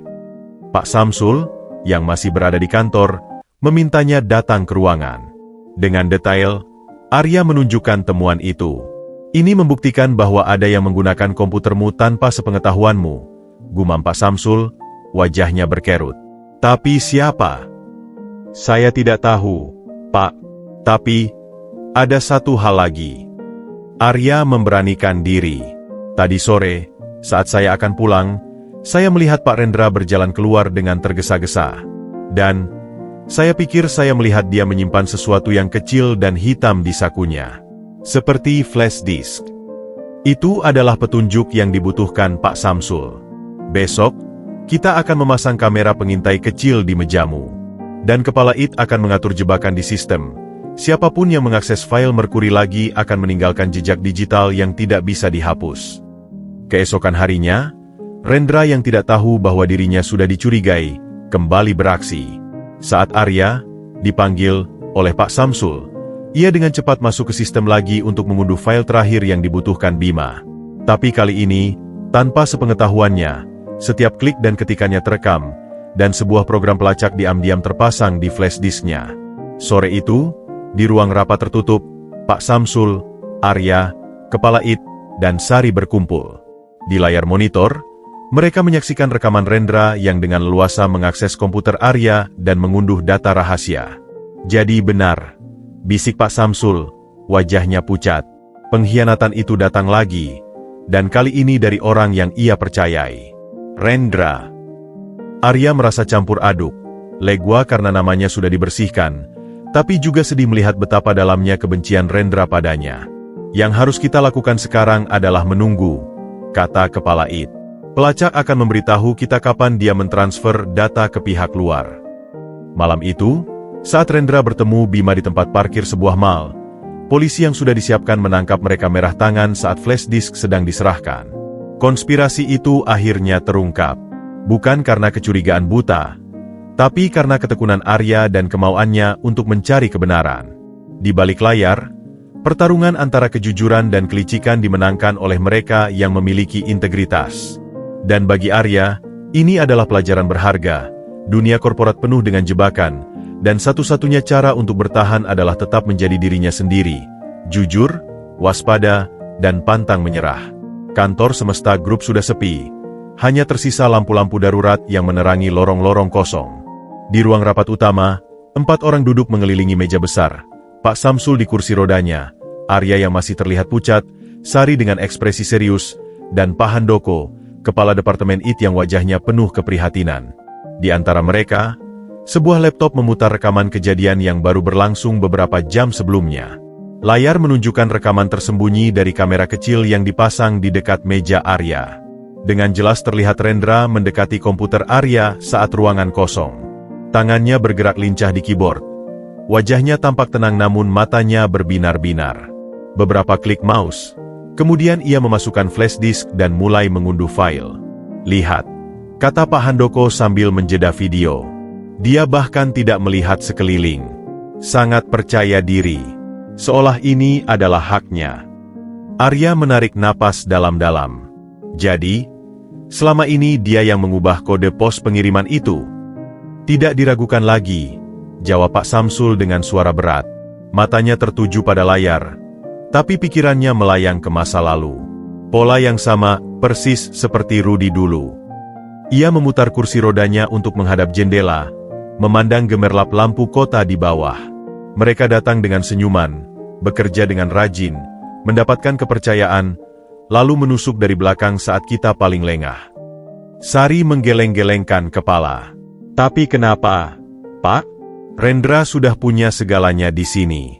Gaji besar, jabatan tinggi, keserakahan, Bu Sari, sahut Pak Handoko. Orang seperti Rendra tidak pernah puas. Mereka selalu menginginkan lebih, dan merasa berhak atas segala sesuatu. Pak Samsul memutar kursinya kembali. Wajahnya tampak 10 tahun lebih tua.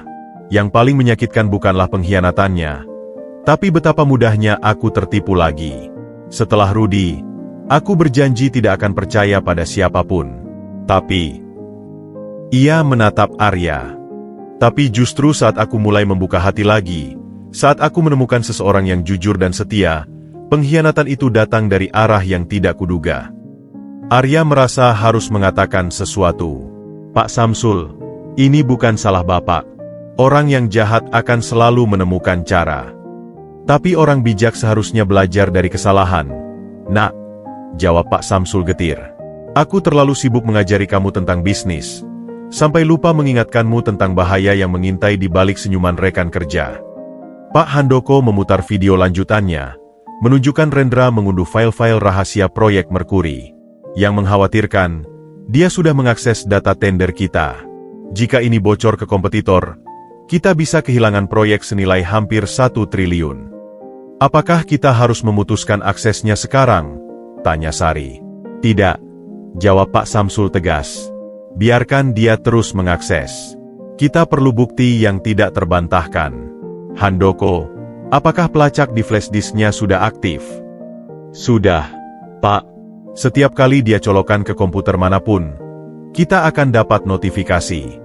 Dan kita bisa melacak lokasinya. Arya duduk diam, mencerna semua informasi ini. Dunia yang ia pikir penuh dengan kesempatan ini ternyata juga penuh dengan jebakan. Jadi, apa yang harus kita lakukan sekarang, Pak? Pak Samsul memandang Arya dengan tatapan yang berbeda, seperti seorang guru pada murid yang sedang menghadapi ujian terberatnya. Kita akan melakukan 2 hal. Pertama, kita akan mengumpulkan bukti-bukti sampai tidak ada celah bagi Rendra untuk membela diri. Kedua, ia berhenti sejenak. Kedua, kita akan memberimu kesempatan untuk membuktikan bahwa kepercayaanku padamu tidak salah. Apa yang harus saya lakukan, Pak? Teruslah bekerja seperti biasa. Bersikaplah normal pada Rendra. Jangan biarkan dia curiga. Ini akan sulit, tapi kamu harus bisa. Pak Samsul mendekat. Ini bukan lagi tentang menyelamatkan pengiriman atau proyek. Ini tentang membuktikan bahwa integritas lebih berharga daripada kelicikan. Malam semakin larut. Pak Handoko dan Sari sudah pulang. Tinggal Pak Samsul dan Arya yang masih berada di ruangan. Pak, boleh saya bertanya sesuatu? Ucap Arya akhirnya. Tentu, Nak. Kenapa Bapak begitu percaya pada saya? Bahkan saat semua bukti awal menunjukkan saya yang bersalah. Pak Samsul tersenyum kecil. Karena aku sudah lama sekali tidak melihat ketulusan seperti yang kau miliki. Saat kau menolongku di tengah hujan itu, tanpa syarat, padahal aku sudah menghinamu, itu adalah momen yang membuka mataku. Ia menghela napas. Di dunia ini, banyak orang pintar, banyak orang berpendidikan tinggi, tapi sangat sedikit yang memiliki hati seperti milikmu. Tapi saya hampir mengecewakan Bapak. Kau tidak mengecewakan, Arya. Justru kau yang membuka mataku. Jika bukan karena ketekunanmu mencari tahu kebenaran tentang kesalahan pengiriman itu, kita tidak akan pernah tahu tentang Rendra sampai semuanya terlambat. 2 hari kemudian, sistem notifikasi yang dipasang Pak Handoko berbunyi. Flash disk Rendra aktif di luar kantor. Dengan bantuan pihak berwajib, mereka melacak lokasinya ke sebuah kafe di kawasan bisnis. Saat Rendra bertemu dengan Bima, mantan partner Pak Samsul, dan hendak menyerahkan flash disk berisi data lengkap proyek Merkuri, polisi menyergap. Pengkhianatan itu akhirnya terbongkar. Tapi bagi Arya, malam yang paling berkesan adalah malam di ruang rapat itu. Malam di mana ia tidak hanya membersihkan namanya, tapi juga memahami bahwa di balik kesuksesan besar, selalu ada pertarungan antara kejujuran dan kelicikan. Dan malam itu, ia memutuskan di pihak mana ia akan selalu berdiri. Senin pagi di Semesta Group terasa seperti adegan dalam film. 5 orang polisi berseragam resmi berdiri tenang di lobi. dipimpin oleh seorang penyidik berpengalaman yang berbicara pelan dengan Pak Samsul. Karyawan yang baru datang berkerumun, berbisik-bisik dengan mata penuh keheranan. Suasana tegang dan penuh tanya menggantung di udara seperti kabut pagi. "Kami sudah dapat konfirmasi, Pak Samsul," kata Bribtu Andi, penyidik dari unit cybercrime. "Rendra dan Bima tertangkap tangan tadi malam saat melakukan transaksi data rahasia perusahaan. Flash disk berisi file proyek Merkuri sudah diamankan sebagai barang bukti." Pak Samsul mengangguk. Wajahnya seperti patung yang kaku. "Terima kasih, Pak. Tolong proses sesuai hukum yang berlaku." Saat itu, lift terbuka. Rendra muncul, masih mengenakan setelan jasnya yang mahal. Wajahnya cerah tanpa tahu badai yang menantinya. Langkahnya langsung terhenti saat melihat kerumunan dan polisi di lobi. Wajahnya yang percaya diri berubah pucat dalam sekejap. "Rendra Wijaya." Bribtu Andi mendekat dengan langkah tegas. Ya, saya. Ada apa ini?" Rendra mencoba tetap tenang, tapi suaranya gemetar. "Kami menangkap Anda atas dugaan penyalahgunaan wewenang, pencurian data, dan konspirasi dengan pesaing usaha. Anda berhak untuk didampingi pengacara." Seluruh lobi senyap. Semua mata tertuju pada Rendra yang tampak seperti tikus terjebak. Ini pasti salah paham," protes Rendra, suaranya meninggi. "Saya setia pada perusahaan ini. Ini pasti ada yang memfitnah." Matanya liar memandang sekeliling, dan saat pandangannya jatuh pada Arya yang berdiri di dekat Pak Samsul, wajahnya berubah merah marah. Pasti dia yang memfitnahku. Karena cemburu. Dia hanya tukang becak yang iri pada kesuksesanku. Pak Samsul maju perlahan dengan kursi rodanya. "Cukup, Rendra. Kami punya semua bukti yang diperlukan." Ia menoleh ke Pak Handoko. "Tolong putarkan rekaman dan tunjukkan log sistem." Di layar monitor besar di lobi, semua karyawan menyaksikan rekaman Rendra mengakses komputer Arya, mengubah data pengiriman, dan mencuri file proyek Merkuri. Disusul dengan bukti transaksi dengan Bima yang terekam kamera pengawas parkir. Rendra seperti kehilangan tulangnya. Lututnya tertekuk, tapi dua polisi menahannya. Saya hanya..." "Kau tidak hanya mencuri, Rendra," kata Pak Samsul dengan suara rendah namun terdengar jelas oleh semua. "Kau mencoba menghancurkan karir seorang pemuda yang tidak bersalah. Kau memanipulasi sistem untuk menjebak Arya. Itu lebih keji daripada mencuri data." Beberapa staf yang dulu ikut meremehkan Arya sekarang menunduk malu. Yang lain memandang Arya dengan rasa hormat baru. "Dan untuk diketahui semua," lanjut Pak Samsul, suaranya kini lebih keras, "Arya adalah orang yang pertama kali mencurigai ada yang tidak beres dan membantu investigasi. Tanpa kewaspadaan dan integritasnya, kita mungkin baru menyadari kebocoran data ini setelah proyek Merkuri jatuh ke tangan kompetitor." Saat polisi membawa Rendra yang lesu pergi, suasana di lobi masih tegang. Pak Samsul meminta perhatian semua karyawan. "Peristiwa ini pelajaran berharga bagi kita semua. Semesta Group tidak hanya mencari orang pintar, tapi orang jujur. Kepintaran tanpa integritas adalah bom waktu." Ia menunjuk Arya. Pemuda ini, yang datang dari latar belakang sederhana, mengajarkan kita bahwa kejujuran dan ketekunan lebih berharga daripada gelar mentereng dan kecerdasan licik. Usai keributan, Pak Samsul mengumpulkan semua manajer dan Arya di ruang rapat. Wajahnya masih tampak letih, tapi ada kepuasan di matanya. "Arya, tanpa keberanianmu untuk mencari kebenaran dan ketekunanmu melacak bukti, kita tidak akan pernah membongkar konspirasi ini." Pak Samsul menghela napas. "Kau tidak hanya menyelamatkan proyek Merkuri, tapi mungkin juga menyelamatkan masa depan perusahaan ini." Sari menambahkan, "Saya minta maaf, Arya. Saya juga sempat meragukanmu saat insiden pengiriman itu." "Tidak perlu, Bu Sari," jawab Arya dengan rendah hati. "Saya juga belajar banyak. Dunia bisnis ternyata tidak hanya tentang angka dan strategi, tapi juga tentang kepercayaan dan kewaspadaan." Pak Samsul tersenyum. "Dan kau lulus ujian dengan nilai terbaik.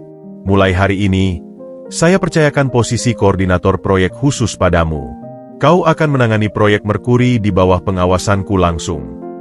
Arya hampir tidak percaya dengan apa yang didengarnya.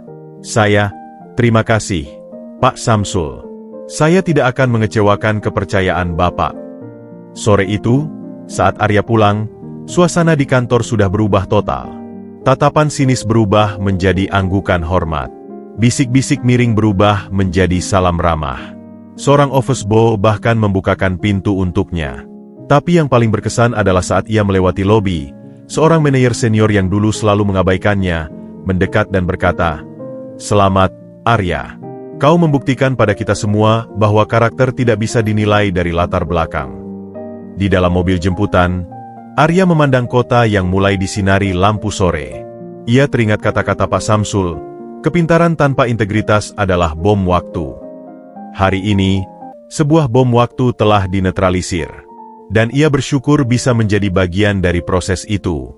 Pengkhianatan Rendra telah terungkap. Tapi bagi Arya, ini bukan akhir. Ini adalah awal baru. Awal di mana ia tidak lagi dilihat sebagai mantan tukang becak, tapi sebagai Arya, seorang profesional muda dengan integritas yang terbukti. Dan ia siap menghadapi tantangan berikutnya. 6 bulan pasca pengungkapan konspirasi Rendra, atmosfer di Semesta Group mengalami transformasi yang nyata. Kantor yang dulu dipenuhi bisik-bisik dan tatapan sinis, kini dipenuhi semangat kolaborasi yang lebih tulus. Pengangkatan Arya sebagai koordinator proyek khusus, posisi yang secara struktural setara dengan manajer, tidak lagi dipandang sebagai nepotisme, melainkan sebagai penghargaan atas integritas dan ketekunannya yang terbukti. Ruangan kerja Arya yang sederhana, kini ia memiliki ruangan sendiri, meski kecil, menjadi simbol perubahan itu. Di dindingnya tergantung 2 foto. Satu foto, si kuda besi, becak tuanya yang kini terpajang di garasi rumah Pak Samsul sebagai pengingat, dan satu lagi sertifikat penghargaan, Employee of the Year, yang diterimanya bulan lalu. "Mas Arya, tim dari PT Binakarya sudah di ruang meeting 3, lapor seorang staf muda melalui interkom." "Terima kasih, Dina. Saya langsung ke sana," jawab Arya yang sudah mengenakan setelan jas sederhana namun rapi. Kepercayaan dirinya sudah jauh berbeda dari pemuda yang dulu gemetar saat pertama kali memasuki gedung ini. Di ruang meeting, klien yang dulu marah karena keterlambatan pengiriman, kini justru menjadi partner terpercaya Semesta Group. "Pak Arya, proposal untuk fase kedua proyek ini sangat mengesankan," puji Direktur PT Binakarya. "Analisis riset pasar dari tim Anda sangat detail, terutama bagian tentang segmentasi masyarakat menengah ke bawah." Arya tersenyum. "Pengalaman pribadi saya, Pak. Saya tahu persis apa yang dibutuhkan dan diinginkan mereka, karena saya pernah menjadi bagian dari mereka." Kemampuannya menjembatani kesenjangan antara dunia korporat dan akar rumput menjadi nilai tambah yang tidak ternilai. Di bawah kepemimpinannya, tim proyek Merkuri tidak hanya berfokus pada angka, tapi juga pada dampak sosial, sebuah pendekatan yang membuat proposal mereka unggul dalam tender. Sore itu, Pak Samsul mengadakan rapat evaluasi dengan para direksi. Arya diundang untuk mempresentasikan perkembangan proyek Merkuri. "Dalam 3 bulan terakhir, kami berhasil menghemat 15% dari anggaran tanpa mengurangi kualitas," papar Arya dengan percaya diri di depan para petinggi perusahaan. Caranya dengan membangun kemitraan langsung dengan UMKM lokal sebagai supplier, bukan melalui vendor besar. Salah satu direktur mengangkat alis. "Tapi apakah kualitasnya terjamin?" "Lebih dari terjamin, Pak," jawab Arya sambil menampilkan data di layar. "Justru tingkat kepuasan pengguna meningkat 30% karena produk yang lebih sesuai dengan kebutuhan lokal." Pak Samsul duduk di ujung meja, menyembunyikan kebanggaan di balik ekspresi profesionalnya. "Pendekatan outside the box seperti inilah yang kita butuhkan. Selama ini kita terlalu terjebak dalam cara berpikir konvensional." Usai rapat, Pak Samsul mengajak Arya ke ruang kerjanya. "Kau tahu, dulu Rendra selalu mempresentasikan data yang sempurna, angka-angka yang indah. Tapi selalu ada yang kurang, jiwa. Bapak terlalu memuji," sangkal Arya rendah hati. "Ini bukan pujian, ini fakta." Pak Samsul mengeluarkan dokumen dari laci. "Atas prestasimu, direksi menyetujui kenaikan gajimu menjadi 35 juta per bulan, plus bonus proyek." Arya terkesima. "Tapi, ini terlalu besar, Pak. Kau menghasilkan lebih dari itu untuk perusahaan, Arya. Jangan pernah meremehkan nilai dirimu." Pak Samsul berjalan mendekat. Kini ia sudah bisa berjalan dengan tongkat, berkat terapi intensif yang dijalaninya dengan semangat baru. Ada satu hal lagi. Mulai bulan depan, kau akan membimbing program Magister Manajemen dari Universitas Indonesia yang magang di sini. Saya, Pak, membimbing mahasiswa S2, tapi saya bahkan belum kuliah.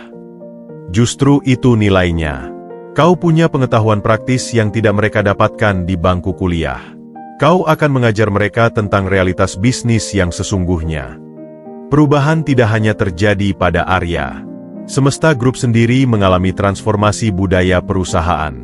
Program Back to the Roots yang diusulkan Arya, di mana setiap karyawan wajib menghabiskan waktu dengan masyarakat kecil untuk memahami pasar sebenarnya, menjadi program unggulan.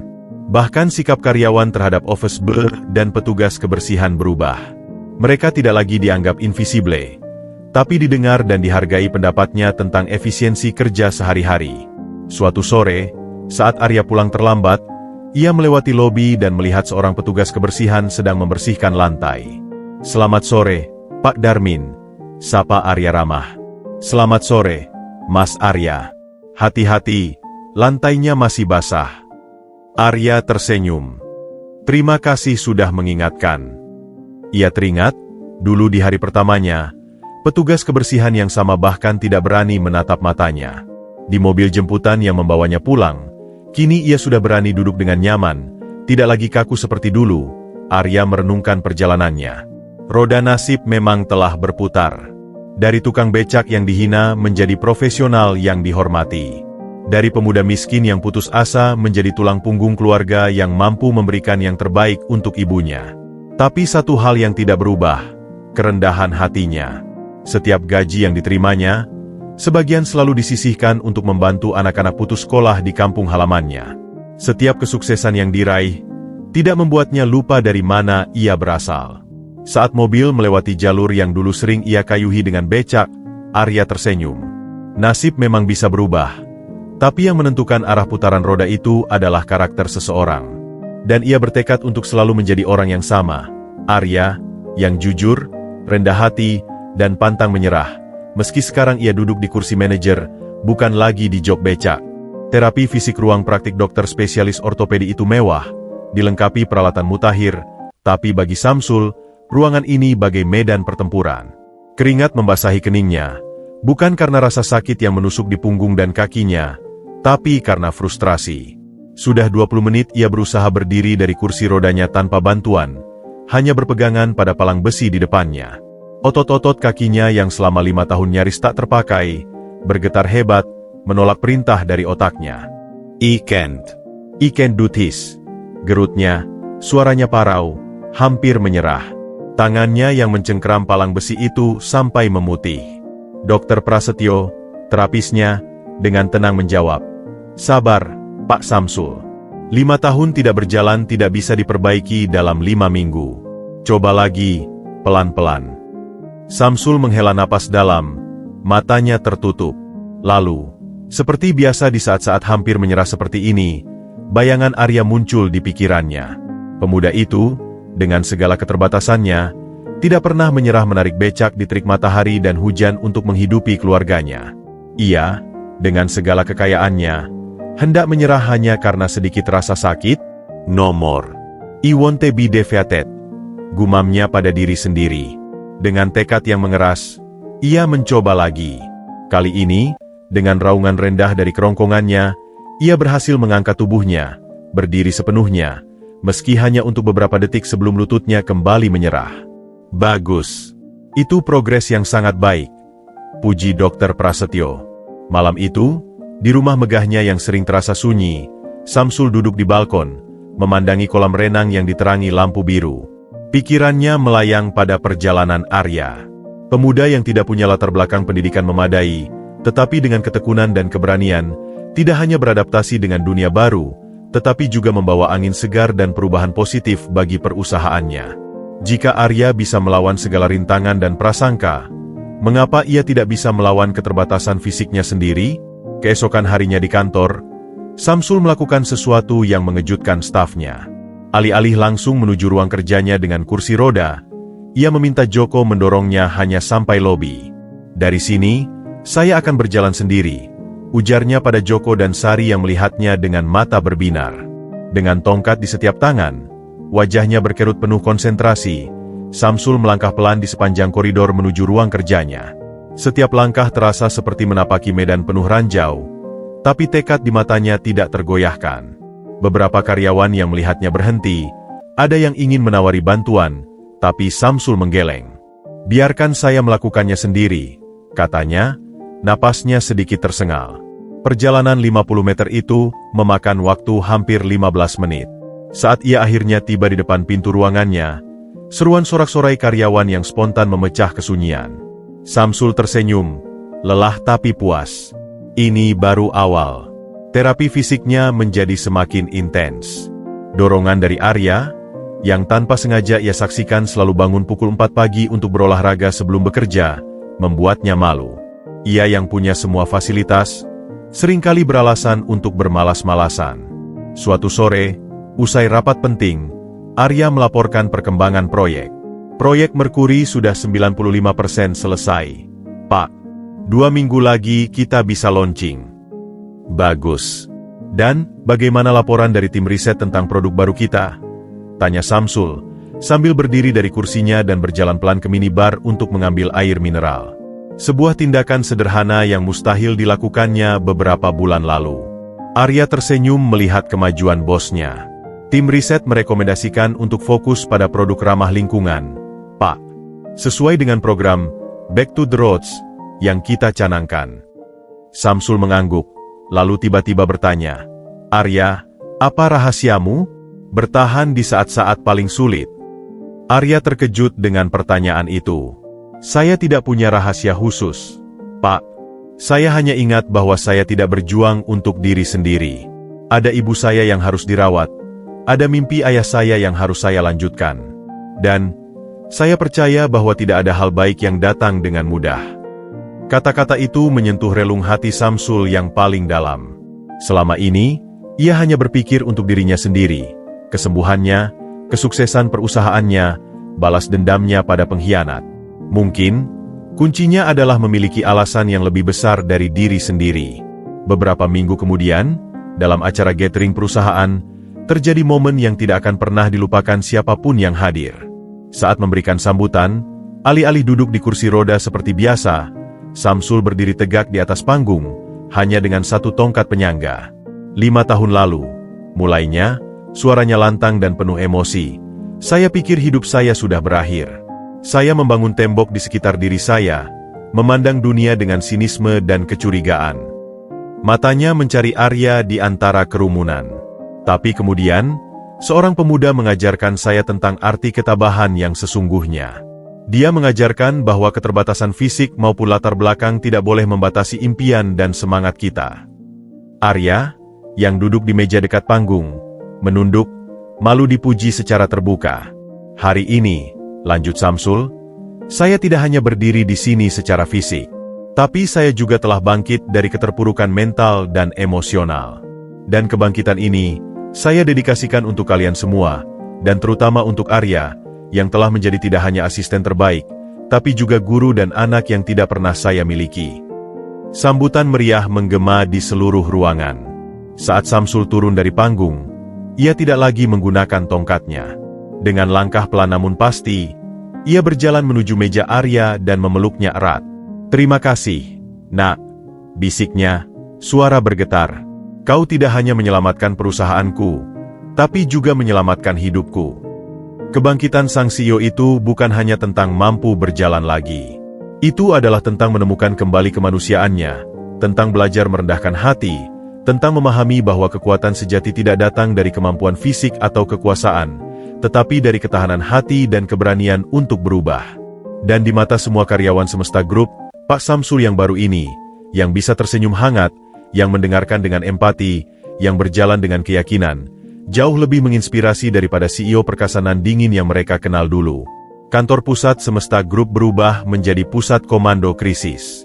Suasana yang tadinya penuh optimisme setelah keberhasilan proyek Merkuri, kini berubah tegang. Di layar besar ruang rapat utama, grafik penjualan menunjukkan garis merah yang terus menukik tajam. Beberapa klien besar secara mengejutkan memutuskan kontrak, dan saham perusahaan anjlok 15% dalam seminggu. Laporan terakhir menunjukkan PT Bina Karya, mitra strategis kita selama 10 tahun, tidak akan memperpanjang kontrak, laporkan Direktur Pemasaran dengan wajah muram. Mereka beralih ke Bima Konsortium. Mendengar nama itu, wajah Pak Samsul berkerut. Bima, mantan partnernya yang dulu mengkhianatinya, dan baru-baru ini terbukti bersekongkol dengan Rendra. Ini bukan kebetulan, desis Pak Samsul, tangannya mengepal di atas meja. Bima tahu persis kelemahan kita. Dia tahu titik-titik rawan dalam operasional kita, celah-celah dalam kontrak, bahkan strategi jangka panjang kita. Arya yang duduk di sampingnya merasa ada yang mengganjal. Pak, izinkan saya menyelidiki ini lebih lanjut. Rasanya terlalu terstruktur untuk sekadar persaingan bisnis biasa. Sambil menyisir data dan dokumen lama di arsip perusahaan, sebuah tugas yang melelahkan namun yang tidak pernah ia hindari, Arya menemukan sesuatu yang mengejutkan. Terselip di antara laporan keuangan 8 tahun lalu, ada sebuah surat perjanjian investasi dengan perusahaan venture capital yang tidak ia kenal. Yang membuatnya terkejut adalah tanda tangan di bagian saksi, Rudi Santoso, nama yang pernah disebut Pak Samsul sebagai partner yang mengkhianatinya. Dengan hati-hati, Arya melacak jejak perusahaan venture capital itu. Hasilnya membuatnya merinding. Perusahaan itu adalah cangkang dari Bima Konsortium. Rudi dan Bima ternyata telah bekerja sama sejak lama, jauh sebelum kecelakaan yang melumpuhkan Pak Samsul. Malam itu, Arya menemui Pak Samsul di rumahnya. Ia membawa laptop dan setumpuk dokumen fotokopi. Pak, saya menemukan sesuatu yang mengkhawatirkan. Mulut Arya saat mereka duduk di perpustakaan pribadi Pak Samsul. Pak Samsul menghela napas. Katakan saja, Nak. Situasi sudah segenting ini, tidak ada kabar yang bisa membuatnya lebih buruk. Justru mungkin ini yang membuat segalanya menjadi jelas. Arya membuka laptopnya. Bima dan Rudi ternyata sudah berhubungan sejak lama. Kecelakaan yang menimpa Bapak, saya punya alasan untuk menduga itu bukan kecelakaan biasa. Wajah Pak Samsul pucat. Apa maksudmu? Dari laporan polisi dan dokumen asuransi yang saya pelajari, ada ketidaksesuaian. Mekanik yang memeriksa mobil Bapak sebelum kecelakaan, ternyata adalah keponakan dari Rudi. Dan seminggu setelah kecelakaan, Bima mengajukan penawaran buyut terhadap saham Bapak di perusahaan dengan harga yang sangat murah. Pak Samsul terduduk lemah. Selama ini, ia mengira kecelakaannya adalah nasib buruk, dan pengkhianatan Rudi adalah oportunisme belaka. Tapi jika Arya benar, mereka merencanakan semua ini. Bisiknya, suaranya hancur. Saya sudah menghubungi penyidik lama kasus ini, lanjut Arya. Dia bersedia membuka kembali berkas dengan bukti baru yang kita miliki. Tapi kita perlu waktu, dan sementara itu, Bima akan terus menghancurkan kita. Pak Samsul memandangi foto di mejanya, foto dirinya dan Rudi di masa awal membangun perusahaan, tersenyum bahagia. Selama bertahun-tahun, saya menyimpan kemarahan pada Rudi. Tapi sekarang, yang saya rasakan adalah kesedihan yang lebih dalam. Kita pernah seperti saudara. Arya, katanya setelah lama terdiam, apa yang harus kita lakukan? Mereka sudah memulai perang, dan mereka punya senjata yang kita tidak miliki. Tidak ada moral, tidak ada hati nurani. Arya menatap layar laptopnya, di mana data tentang Bima Konsortium terpampang. Mereka kuat, tapi mereka punya kelemahan. Semua strategi mereka berdasarkan pada tipu muslihat dan pengkhianatan. Itu berarti mereka tidak membangun loyalitas sejati, hanya ketakutan dan keserakahan. Jadi kita lawan dengan kebalikannya. Transparansi, integritas, dan loyalitas. Kita buka semua kartu pada karyawan kita, pada klien kita. Kita tunjukkan bahwa berbeda dengan Bima, kita tidak ada yang perlu disembunyikan. Esok harinya, Pak Samsul mengadakan pertemuan darurat dengan semua karyawan. Di panggung, dengan suara yang tegas namun jujur, ia mengungkapkan segala sesuatu, pengkhianatan Rudi di masa lalu, konspirasi Bima dan Rendra, serta kecurigaan bahwa kecelakaannya mungkin direncanakan. Saya tidak tahu apakah kita bisa bertahan, akunya di depan ratusan karyawan yang terdiam. Tapi jika ini akhir dari Semesta Group, Biarlah kita jatuh dengan cara yang terhormat. Dan jika kita bisa bertahan, kita akan bangkit lebih kuat, dengan fondasi yang lebih kokoh. Tidak dibangun di atas pengkhianatan dan kelicikan, tapi pada kepercayaan dan kerja keras kita semua. Bukannya menyebabkan kepanikan, pidato jujur itu justru memicu gelombang dukungan. Karyawan yang selama ini hanya melihat perusahaan sebagai tempat bekerja, kini merasa memiliki misi bersama. Beberapa bahkan rela mengambil cuti tanpa bayaran untuk membantu perusahaan menghemat dana. Sementara itu, Arya dan tim hukum bekerja tanpa henti mengumpulkan bukti-bukti baru. Seorang mantan karyawan Bima Konsortium yang memiliki hati nurani bersedia menjadi saksi, mengungkapkan praktik-praktik kotor yang dilakukan Bima dan Rudy selama bertahun-tahun. Perang telah dideklarasikan. Tapi kali ini, Pak Samsul tidak menghadapinya dengan kemarahan dan kebencian seperti dulu. Dibimbing oleh kebijaksanaan baru yang ia pelajari dari perjalanan Arya, ia menghadapi pertarungan ini dengan ketenangan dan keyakinan bahwa kebenaran, meski membutuhkan waktu, pada akhirnya akan menang. Masa lalu yang menghantui itu akhirnya terungkap. Dan dalam cahaya kebenaran, hantu-hantu itu mulai kehilangan kekuatannya, membuat jalan menuju masa depan yang lebih cerah, bagi Pak Samsul, bagi Arya, dan bagi semesta grup. Percobaan pembunuhan yang terungkap itu bagai bom yang mengguncang dunia bisnis Jakarta. Media massa menjadikannya headline utama selama berminggu-minggu. Mantan partner diduga dalangi kecelakaan CEO Semesta Group, konspirasi jutaan dolar terbongkar. Bukti-bukti yang berhasil dikumpulkan Arya dan tim hukum, didukung oleh kesaksian mantan karyawan Bima Konsortium dan laporan ahli forensik independen yang memeriksa ulang mobil tua Pak Samsul, menghadirkan narasi yang tidak terbantahkan. Rudy dan Bima dengan sengaja merencanakan kecelakaan itu untuk mengambil alih Semesta Group. Proses hukum berjalan dengan cepat. Rudy yang sudah menetap di Singapura diekstradisi, sementara Bima ditahan tanpa penangguhan. Kredibilitas Bima Konsortium hancur seketika. Klien-kliennya berbondong-bondong meninggalkan mereka, dan sahamnya anjlok hingga 80% dalam seminggu. Tapi di tengah kemenangan hukum ini, ada kehampaan yang dalam di hati Pak Samsul. Di ruang kerjanya yang sekarang lebih sering ia gunakan untuk berdiri dan berjalan-jalan kecil, ia memandangi foto lawasnya dengan Rudy. Dulu, kami berdua memulai dari sebuah garasi, ujarnya pada Arya suatu sore. Kami berbagi mie instan, bergantian tidur di satu-satunya kasur yang kami punya. Lalu uang dan kekuasaan mengubah segalanya. Arya mendengarkan dengan hikmat. Manusia memang bisa berubah, Pak. Tapi tidak semua perubahan harus menjadi buruk. Pak Samsul mengangguk pelan. Kau benar. Lihatlah diriku. Dulu aku adalah pria paling sinis yang kau temui. Sekarang, ia tersenyum kecil.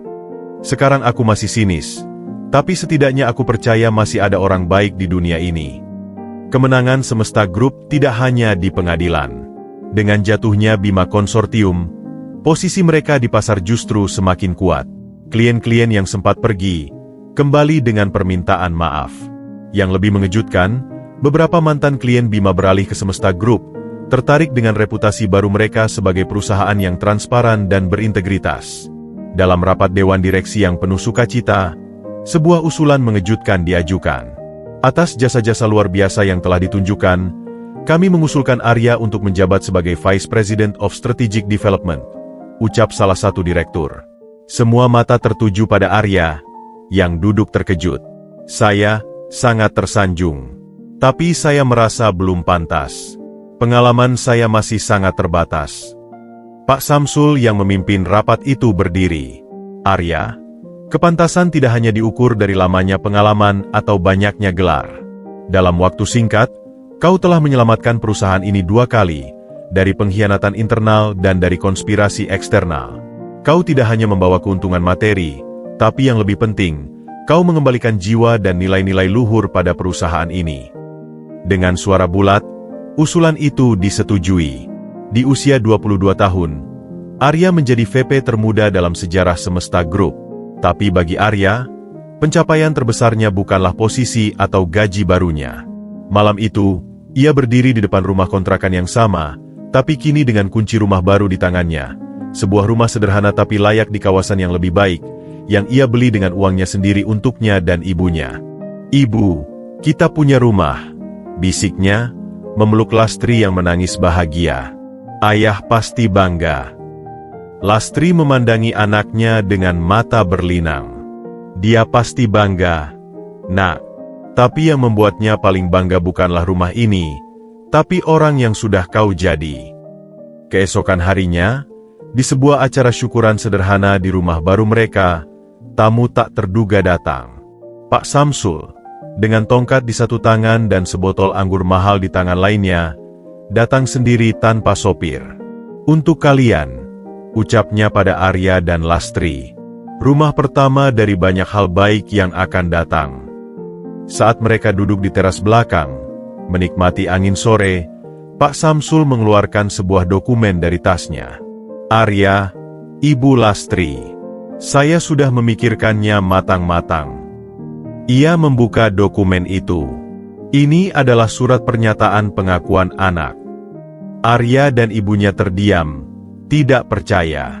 Selama berbulan-bulan, kau tidak hanya menjadi asisten atau karyawan bagiku. Kau telah menjadi anak yang tidak pernah kumiliki. Kau mengajariku tentang arti keluarga, tentang ketulusan, tentang memaafkan.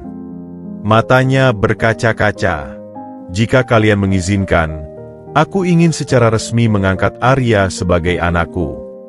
Lastri menangis haru, mengangguk pelan. Dengan senang hati, Pak Samsul, Arya sangat beruntung memiliki ayah seperti Bapak. Arya tidak bisa berkata-kata. Air mata mengalir deras di pipinya.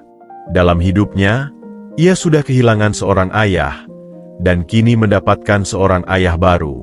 Terima kasih, Ayah, ucapnya, memeluk Pak Samsul erat-erat. Beberapa tahun kemudian, Semesta Group tidak hanya bertahan, tapi menjadi salah satu perusahaan paling dihormati di Indonesia. Di bawah kepemimpinan Pak Samsul dan Arya, mereka membangun yayasan untuk membantu anak-anak putus sekolah dan mantan pekerja informal seperti yang pernah dialami Arya. Suatu hari, Arya melewati jalan di mana dulu ia sering mangkal dengan becaknya. Seorang tukang becak muda tengah beristirahat di pinggir jalan. "Bang, butuh becak?" tanya tukang becak itu. Arya tersenyum, mengenang masa lalunya. "Tidak, terima kasih. Tapi ini." Ia memberikan selembar uang dan kartu nama. "Jika kamu ingin mencoba peluang lain, datanglah ke yayasanku. Kami punya program pelatihan gratis." Tukang becak itu terkejut, membaca nama di kartu nama itu, Arya Samsul Putra, Vice President Semesta Group. Perjalanannya yang panjang dari kursi becak ke kursi direksi telah sampai pada tujuannya. Tapi ia tahu, kesuksesan sejati bukanlah tentang seberapa tinggi ia naik, tapi tentang seberapa banyak ia bisa membantu orang lain naik bersamanya. Dan di sebuah rumah yang hangat, Pak Samsul kini bisa berjalan tanpa tongkat, bermain dengan cucu angkatnya, anak dari Arya yang telah menikah. Ia memandangi keluarganya dengan penuh syukur. Kecelakaan yang dulu ia kutuk, telah membawanya pada jalan yang tidak pernah ia bayangkan. Jalan yang membawanya pada seorang anak yang tidak hanya menyelamatkan perusahaannya, tapi juga menyelamatkan jiwanya. Kemenangan terbesar bukanlah di pengadilan atau di pasar bisnis, tapi di dalam hati. Dan di hati Pak Samsul serta Arya, kemenangan itu telah mereka raih dengan sempurna.